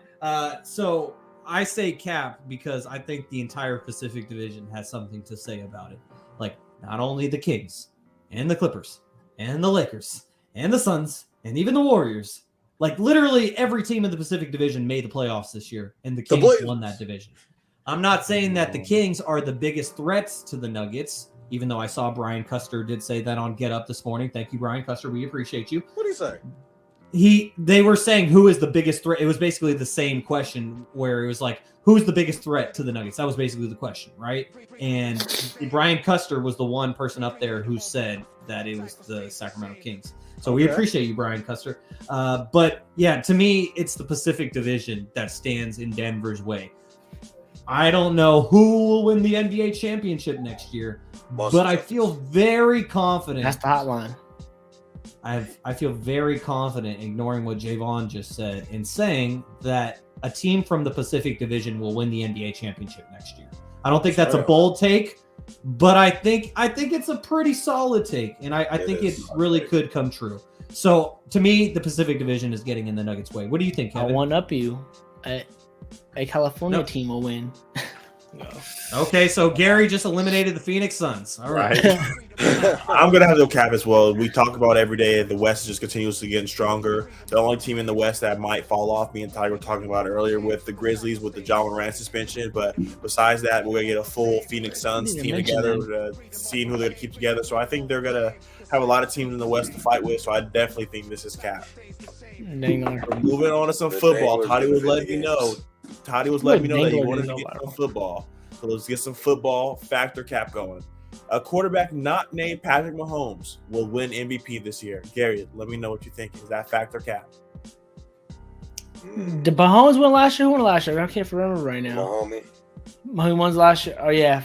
Fact. He will not be named. Yeah, they're not going to give it to him every year. That's the only reason why I don't think he's going to get it this year, because in my eyes, obviously, I think he's the baby goat, like I've been saying all year. As you remember, I also think this is my guy I picked for the championship last year, and I probably might pick him again this year. I always love my Steelers, but I just think it's just the Patrick Mahomes era, who's just taking pay cuts and letting this team keep building and building. So, sorry to say, I think the league and everyone else and everyone else in the media will not give it to him, no matter how good he plays, unless they win, they don't lose a game.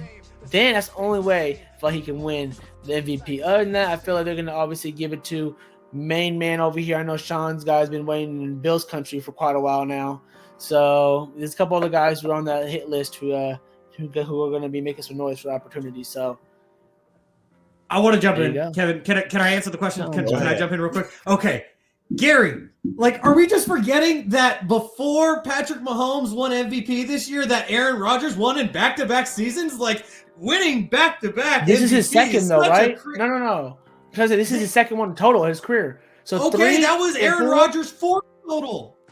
I don't think they're gonna do that much. I don't think so. To me, that is my goal. Okay, so and Aaron just right apart on the last two. Anyways, go ahead. I was just going to say, to answer this question, and just to repeat it for the audio-only listeners, it says Factor Cap, a quarterback not named Mahomes will win MVP this year. I'd say fact, because I don't have the same ideology as Garry here, but when it comes to a question like this, it's basically asking, are you picking Mahomes or the field? I'm going to take the field just based on percentage. Exactly, Garry. So to answer this question, I say it's fact. A quarterback not named Mahomes will win MVP this year. Kevin is certainly hoping that is Jalen Hurts. We'll see about that.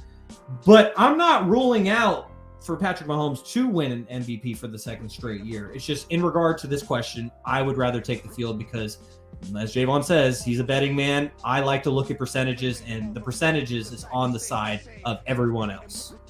It's the LeBron effect. Too much winning going on.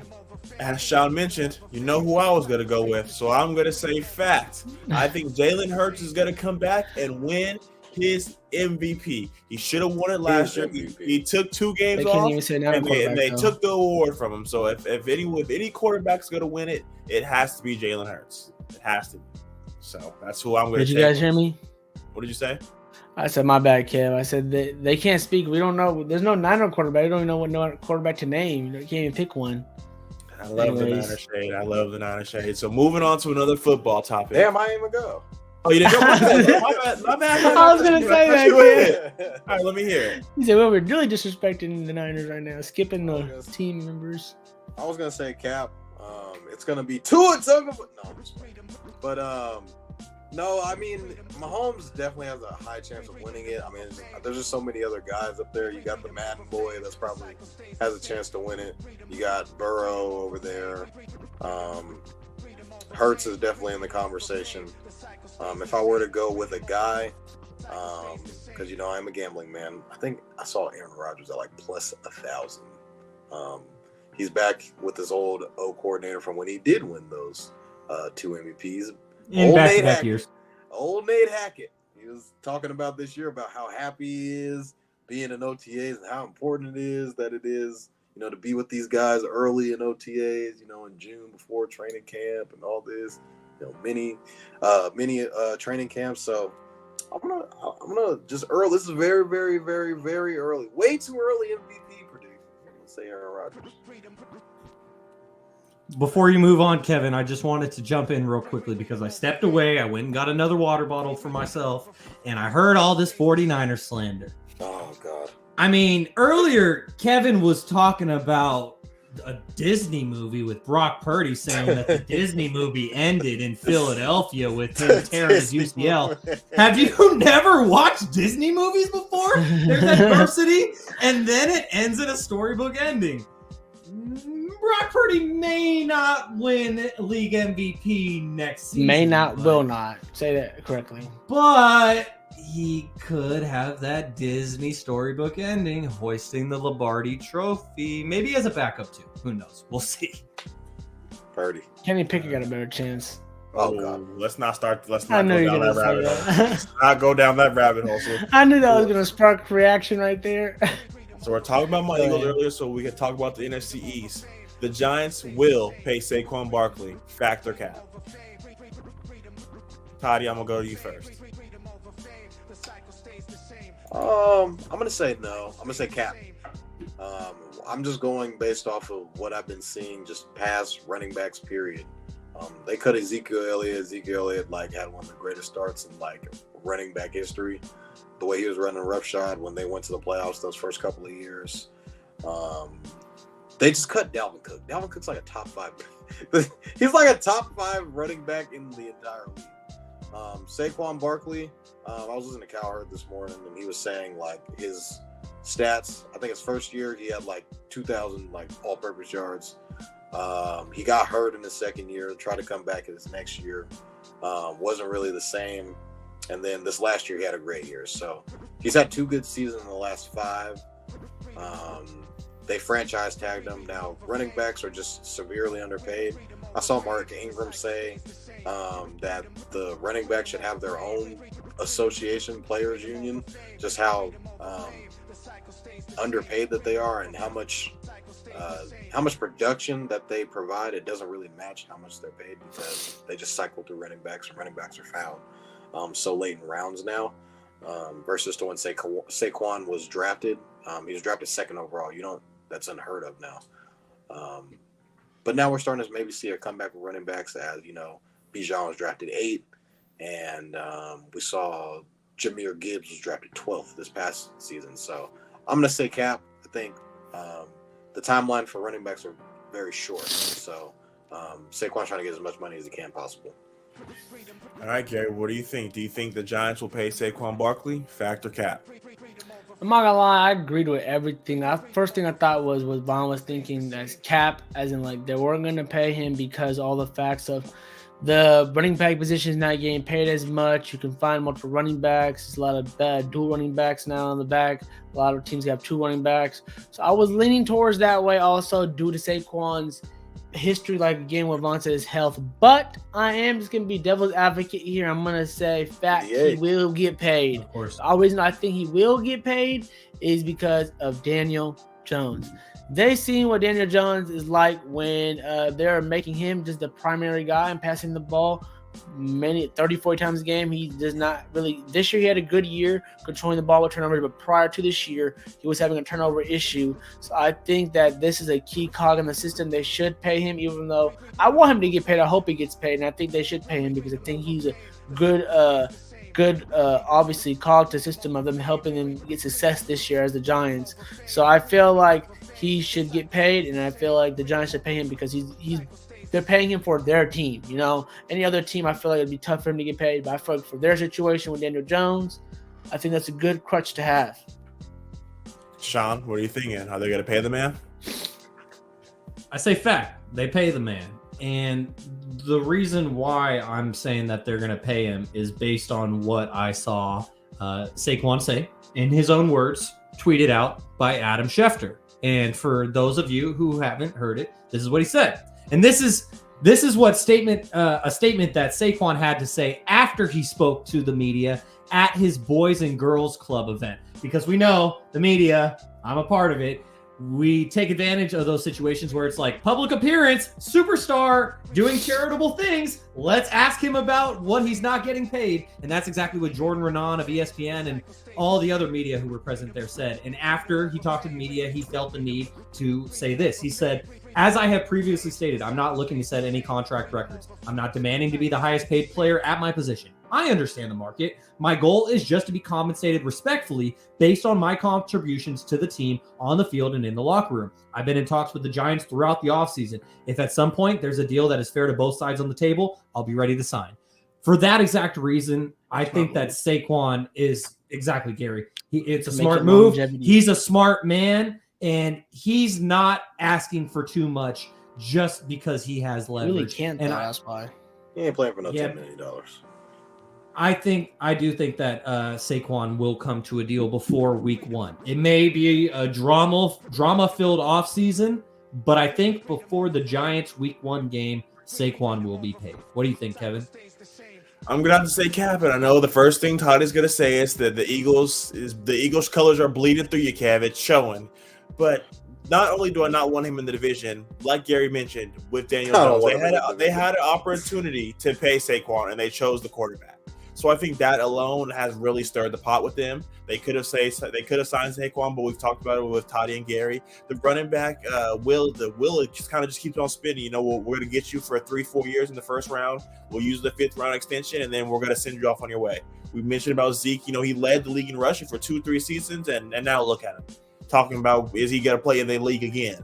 So they're just running through. We talked about Dalvin Cook. So the running back will is really bad right now. So I think they're not going to pay Saquon, and I'm really interested to see what kind of haul they can get for him. They're kind of switching with the wide receivers used to be, where they kind of felt like they were replaceable in a sense. And now they're paying the wide receivers and leaving the running backs high and dry, which sucks because, man, these guys, like you said, my team did it. I'm not going to lie. We did to Le'Veon Bell. We ran him like a horse. And, man, he did great numbers for us. And I'm not going to lie. We kicked him to the dirt, to the side, which was sad because I love watching him play. But, hey, they look like Vaughn mentioned they're kind of doing that with, even though I think Zeke at least got at least one more contract out of him. They're doing the same thing again. When they see the young buck behind you got fresher legs, less licks. You know, they want to give, that position. That's what matters more, less wear and tear. That's what the Eagles did with Miles Sanders. But I do feel like some of these guys are special, like Derrick Henry, special. I think Dalvin Cook, special type player. Saquon Barkley, when healthy, special type player. So I think when you got a special guy, that's when you should back up the truck a little bit, just a little bit. Enough for the guy. There you go. We're talking about young guys, so we have to talk about these two young guys. Fact or cap? Will Jordan Love have a better season than Justin Fields? Toddy, I'm going to go to you first. Cap.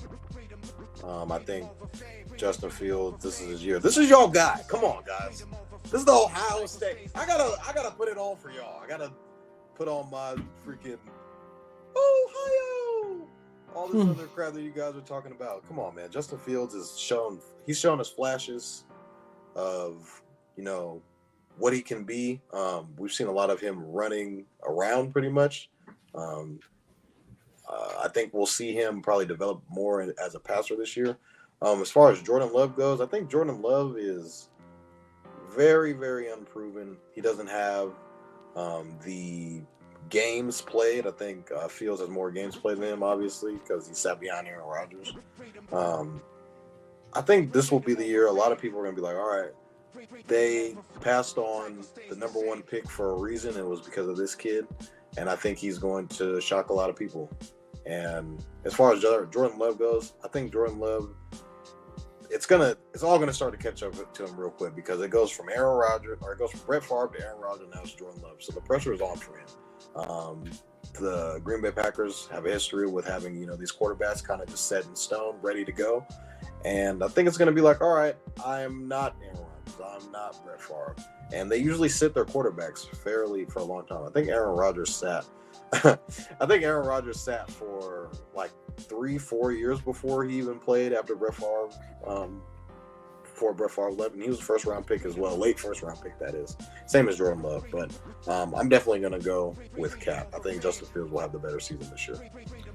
So I was gonna go to you next, Gary, but we had Shaun go off for the audio only listeners. He had to go and grab some gear because Toddy was talking about his Ohio State reputation. So Shaun, I'm gonna go to you next. Fact or cap? Jordan Love will have a better season than Justin Fields. I kind of want the guy. I'm gonna actually rather than answering that question right away, I'm just gonna ask Jaevon a question. Jaevon, what did I just go and grab? Shaun went and grabbed, for our audio only listeners, he's wearing a red Ohio State hat on his head right now with his headphones on. So that's how you know how serious that he is. And what college did Justin Fields go to? Oh, he went to Georgia, but then he went and finished his career and got his diploma from the Ohio State University. He did just get his diploma too, by the way. And what's a synonym? What's a synonym for hat that is also 3 words? Cap. Oh, okay. Yeah, this is cap. We really think that Jordan Love is just gonna come in and I appreciate it. Thank you very much. Jaevon was just slandering the Ohio State University, so I had to go get the hat. I had to represent, even go Christmas colors with my A's shirt. By the way, A's have won 5 in a row, almost 6. And so anyways, to me, this is cap because I don't believe that Jordan Love is just going to walk in and he's going to suddenly be better than Justin Fields, because Justin Fields progressively got better throughout last season. A lot of people want to slander Justin Fields and say he can't throw the ball. All he can do is run. There is some validity to that he does run a lot.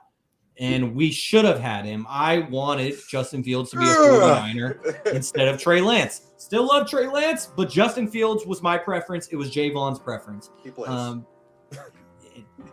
He plays as of right now. But to me, I'm just going to say that this is cap. I do not believe that Jordan Love will have a better season than Justin Fields. Jordan Love is going to go through a lot of growing pains, as we saw Justin Fields go through last year. What do you think, Gary? Fact or cap? I want to play devil's advocate, DA, but I can't. It's cap. I haven't even seen Jordan Love play, really, to be honest with you. I don't know. This is all just hype so far.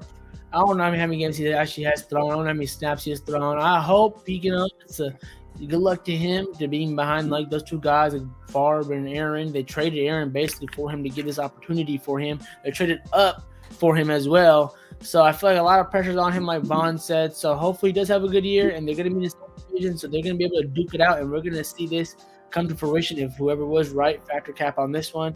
But I feel like I've seen Justin Fields do a couple of good things last year, even though his team wasn't good. I feel like they can get him, like they did in the draft, some help on the O-line, help him just, protect him a little bit. I feel like he's going to be able to stand upright and throw some good passes in that Chicago weather. I think he's going to have a better year. And, yeah, I just like him as a player so far better. What I've seen is really just what I've seen so far, because I haven't seen much from Jordan Love. So I think Justin's going to be better than Jordan. Damn. So it comes on Kevin, huh? I'm the guy. I have to be that guy. He's gonna. So I'm going to say facts. I'm going to say Jordan Love will have a better season than Justin Fields. We've mentioned that Justin Fields has come on here, and all he does is really run the ball. They say he's not a quarterback and such and such. We're still talking about the Chicago Bears. The Green Bay Packers have a better team. If we're going to go lineup for lineup, the Green Bay Packers have a better team. Christian Watson really got to explode towards the end of the season. So it's getting to see a second-year Christian Watson, Romeo Dobbs, Aaron Jones in the background. You still got A.J. Dillon. This defense is still one of the top in the league. So he has a great unit around him. So I would not be surprised if statistically he has a better season than Justin Fields. I mean, but we saw what Justin Fields got in the offseason with Moore, but I just don't know really what else they have. They have Gary's guy Claypool over there, and we all, if you're a day one listener, you know what I think about Claypool. Darnell Mooney is a really good guy. Cole Kmet, they have a lot of good weapons. DJ Moore. I'm just thank you, Gary. I was gonna let him finish. Thank you, Gary. I said Moore. That was my first guy name. Okay, I my hear bad. you. I got distracted when I heard you mention Gary's guy. Yeah, me too. That's what I'm going to do. Yeah, no, so I'm definitely going to go Apologize, Kevin. with Jordan Love. Shaun, go ahead. Who they got over there? Romeo Dobbs, the Christian Watson. Watson. Man, Watson. DJ? See, was Watson looking good because he was with Aaron, or was Watson looking good because he's Watson? Shit, he wasn't looking good with Aaron. He dropped his first touchdown. He started doing good after that, though. It's that time for Kevin to get another point. Oh, you guys said before the music even started. We heard the music from Factor Cap Stop, and I guess we're just gonna roll right through into it. For those of you who aren't already aware what this music means, it's time for Shaun's pop quiz. We got a short one for this week, and it's a simple one. This is Shaun's pop quiz, Stan Kroenke edition. It's a funky one. Oh, even better. Guess Kevin isn't getting another point this week. So, just to refresh everyone, after 32 episodes, Kevin is far and away in the lead with 18 points. Jaevon and Garry, they are tied for second place with 11 points. So, we shall see who is able to pick up a point this week. Kevin doesn't even know who Stan Kroenke is. He might after he hears the first answer, because we're going to go from first to last. And Kevin, because we have two people tied for second and tied for last, I'm going to let you choose who goes first, because I'm asking one question this week. Ooh. And there's 3 answers to this question. So, Kevin, you're going to go last no matter what.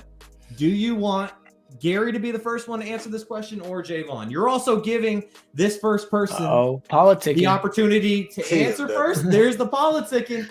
But, I mean, you guys are tied. Otherwise, I would have gone with whoever's in last. But since Kevin is lonely at the top, I'll let him choose. Who gets the first? Garry, notice how I'm asking him this question before I put the actual question out there. You guys know what the topic is. You know what edition of Shaun's Pop Quiz it is. So, Kevin, who should answer the question first? I'm going to let Garry go first, man. I'm going to let him get on the board, and hopefully Todd I know you're going to say that. Why you going to put that angle? Let me get extra. Todd gets to be last, so I'm all here for it. Appreciate you, Kev. I don't know if I take that as a diss or a good thing. I'm Team Garry. If you know who Stan Kroenke is, then this should be a super easy question for you. Sir.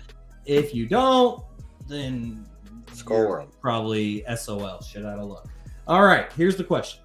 What other professional teams that Kroenke owns won a championship in the last 16 months? So, obviously, as we covered at the beginning of this episode, the Denver Nuggets just won the first championship in franchise history. Stan Kroenke owns the Denver Nuggets. He also owns several other professional sports franchises. So, Garry, in the last 16 months, he has had 3 other teams of his win a professional sports championship. So I'm just wondering, you get to go first, so you get to pick from one of the 3.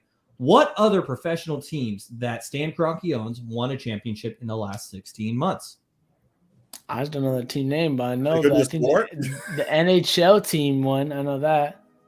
Jaevon, I got you second since Kevin called upon Garry first. I mean, see, that's the tough part about Garry going first, is he's put on the spot. Yeah, is NHL team count as one of the answers, or are you not going to? Hell no! I need a name of the team. What the? Oh, I have no clue. Denver. What are the Denver? What's the Denver?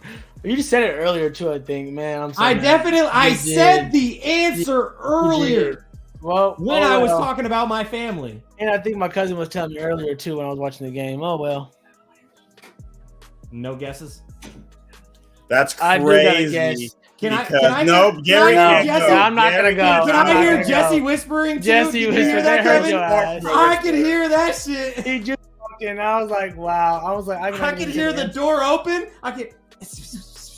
Jesse said, fuck you for spelling errors.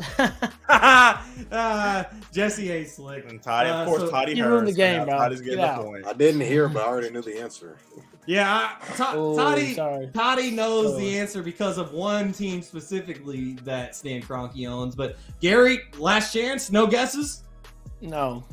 All right, moving on to Jaevon. What other professional teams that Kroenke owns won a championship in the last 16 years? I just need to hear one of the 3. I don't need to hear the league that they play in. I need to hear the location of where they are and their team name. We just need the full team name. Colorado Avalanche. Boom! No, we're not That's a saying point that one. right You there. just heard it. I thought it was denied now. I thought you literally just said that. He definitely heard it, but it's all good. I know, he Cam. I gave thought the that point. was just, fumbler of the producing show. My bad. I thought that was not even point going to count now. All right, go ahead. I actually bet on hockey, so I actually know a little bit about hockey. Did I say the team name? No, he's Yeah, we talking did. about. But he We all said it did. earlier. Yeah, or like No, 45 right now, minutes Kev ago. said the Avalanche. Right when my brother said, he said, I heard him say the Avalanche. Then you said, yeah, you said the Avalanche. And I was like, yeah. Oh, I didn't hear that part. My bad. It's all good. Whatever. Give on the point. It's good. Game messed up big time. There's still opportunity. There's still 2 more teams, isn't there? Yeah, there still are 2 more teams, and Jaevon, as he noted, he does bet on the NHL. I do know that for a fact. So Good to have. Jaevon gets a point. He's back in second place. He gets 12, up to 12.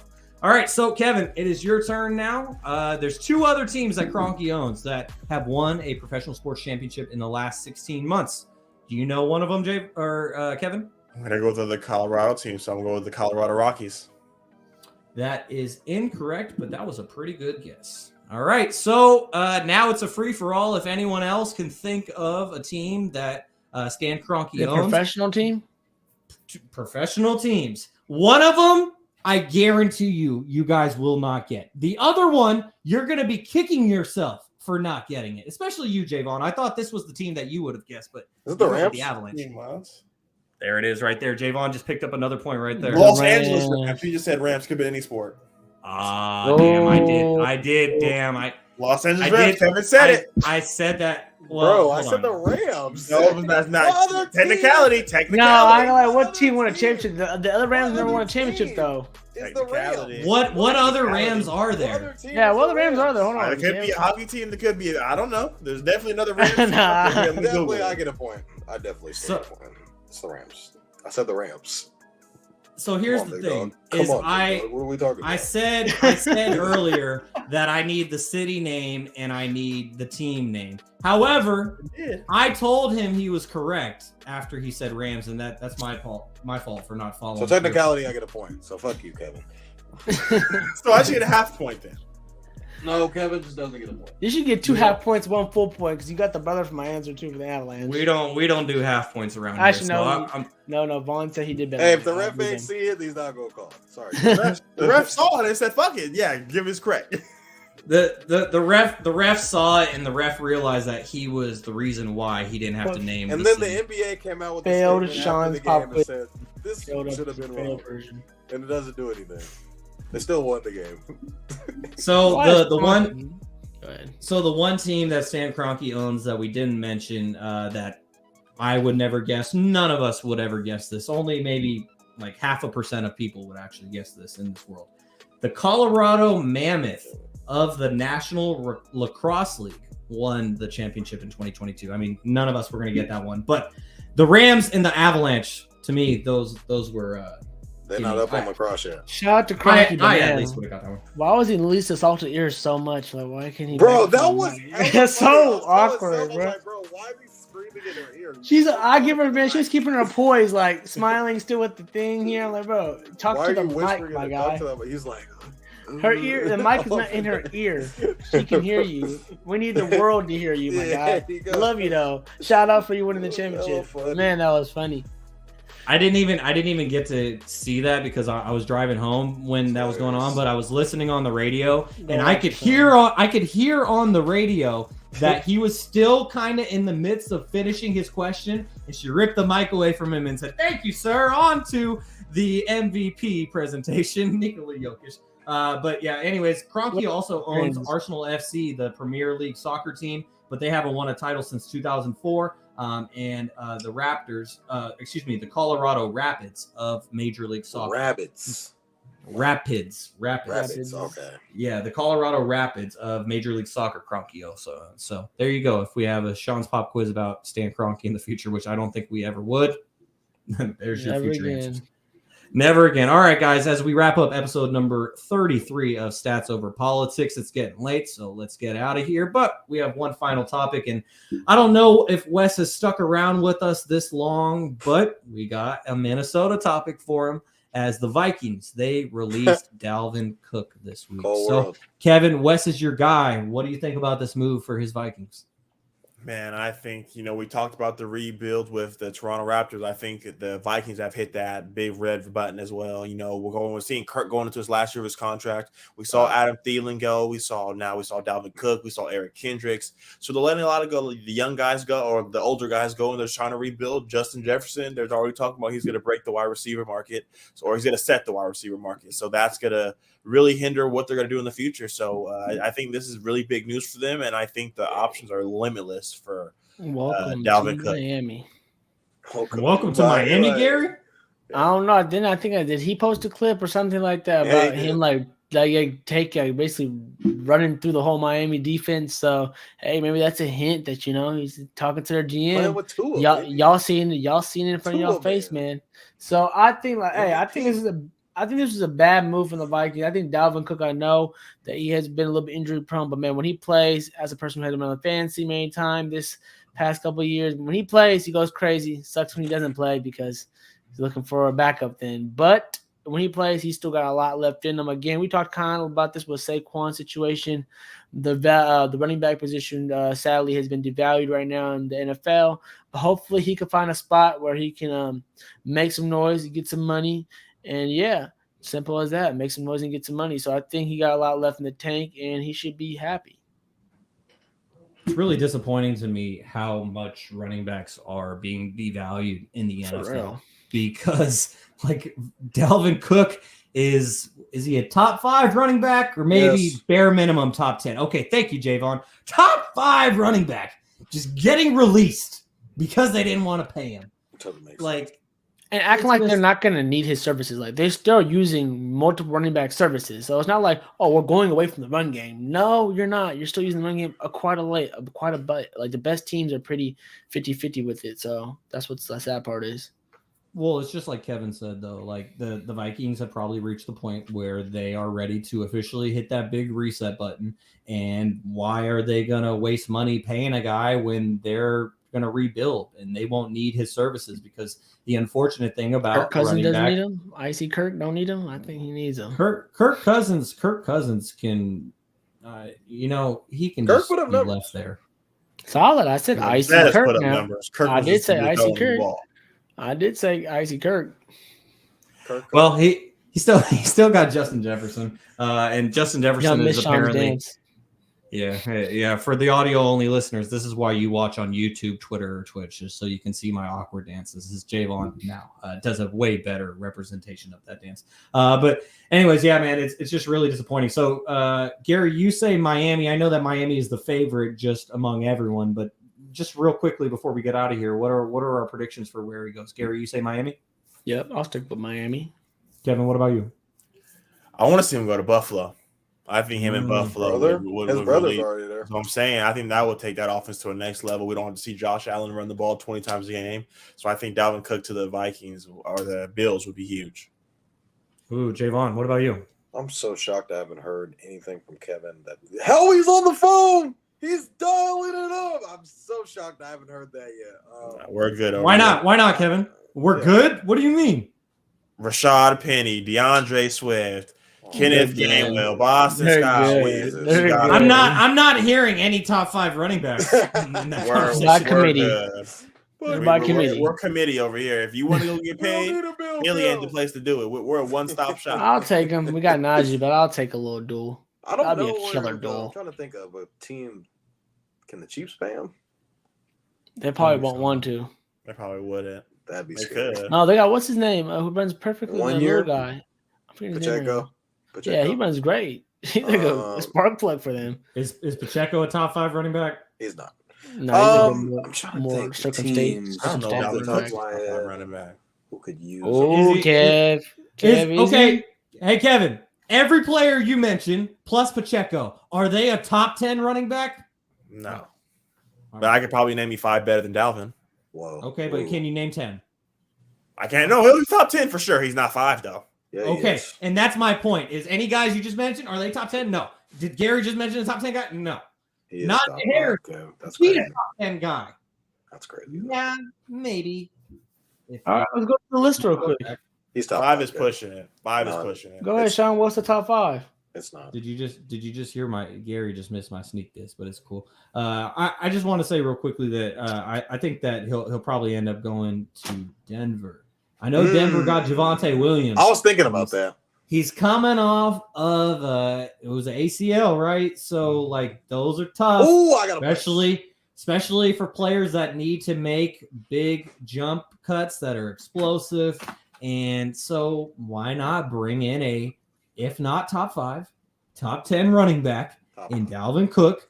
You help out Russ because he's trying to cook, and Sean Payton can continue to bring back the run game that he excelled with in New Orleans. Jaevon, who's the team that you think he should go to?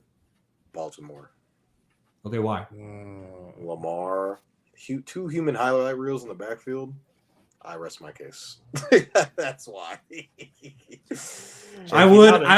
Yeah, Kevin, you just read my mind. I was about to say I would like to speak up for my guy JK, but man, my own argument just completely trounces that, and I don't have a leg to stand on. Baltimore crazy.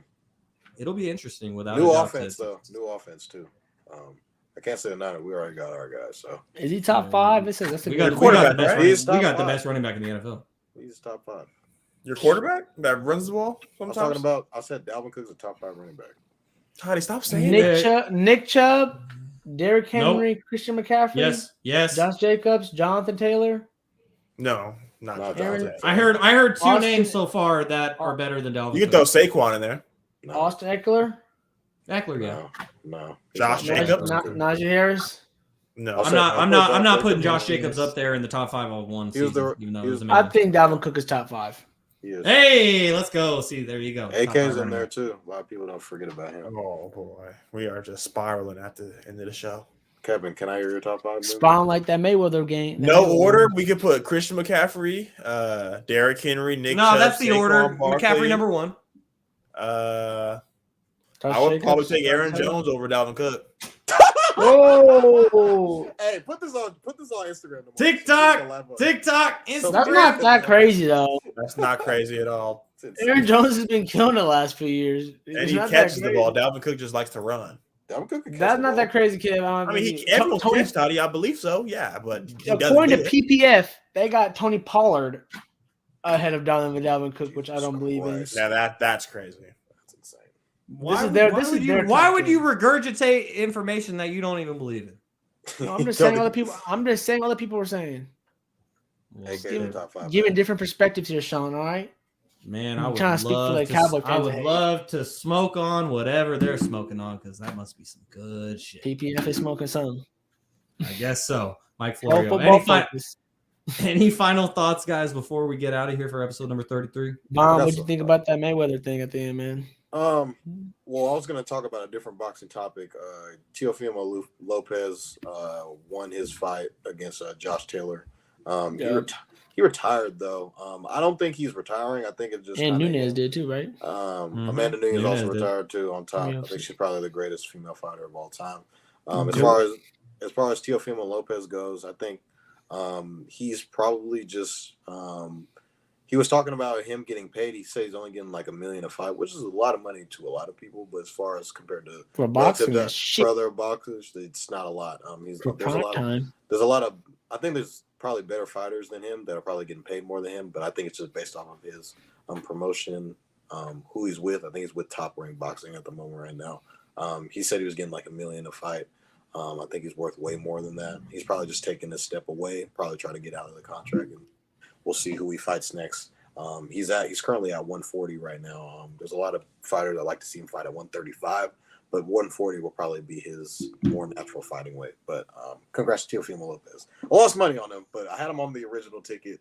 I don't know why I took him off, but he was like plus 200, and I went with the other guy because I was listening to some other guys saying that Josh Taylor was going to win. And I was like, go with that hotline, Vaughn. Go with the hotline. My original take was to take Teofimo Lopez, but then I took him off. So, cold world.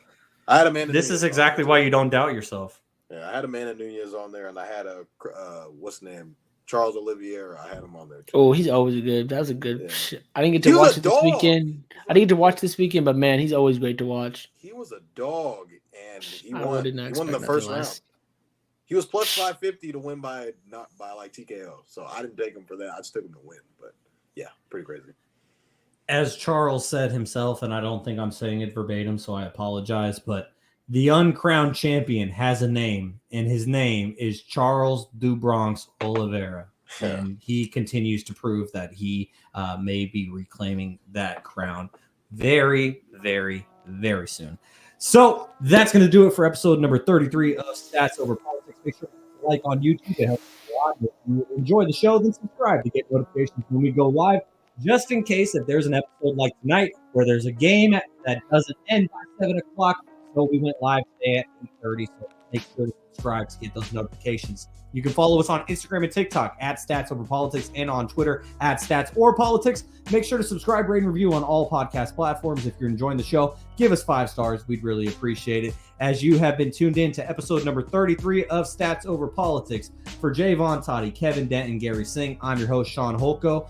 We appreciate you guys, and we'll be back again next Monday with another episode of Stats Over Politics. NBA draft next week. Peace. Mayweather, stop boxing. Relax.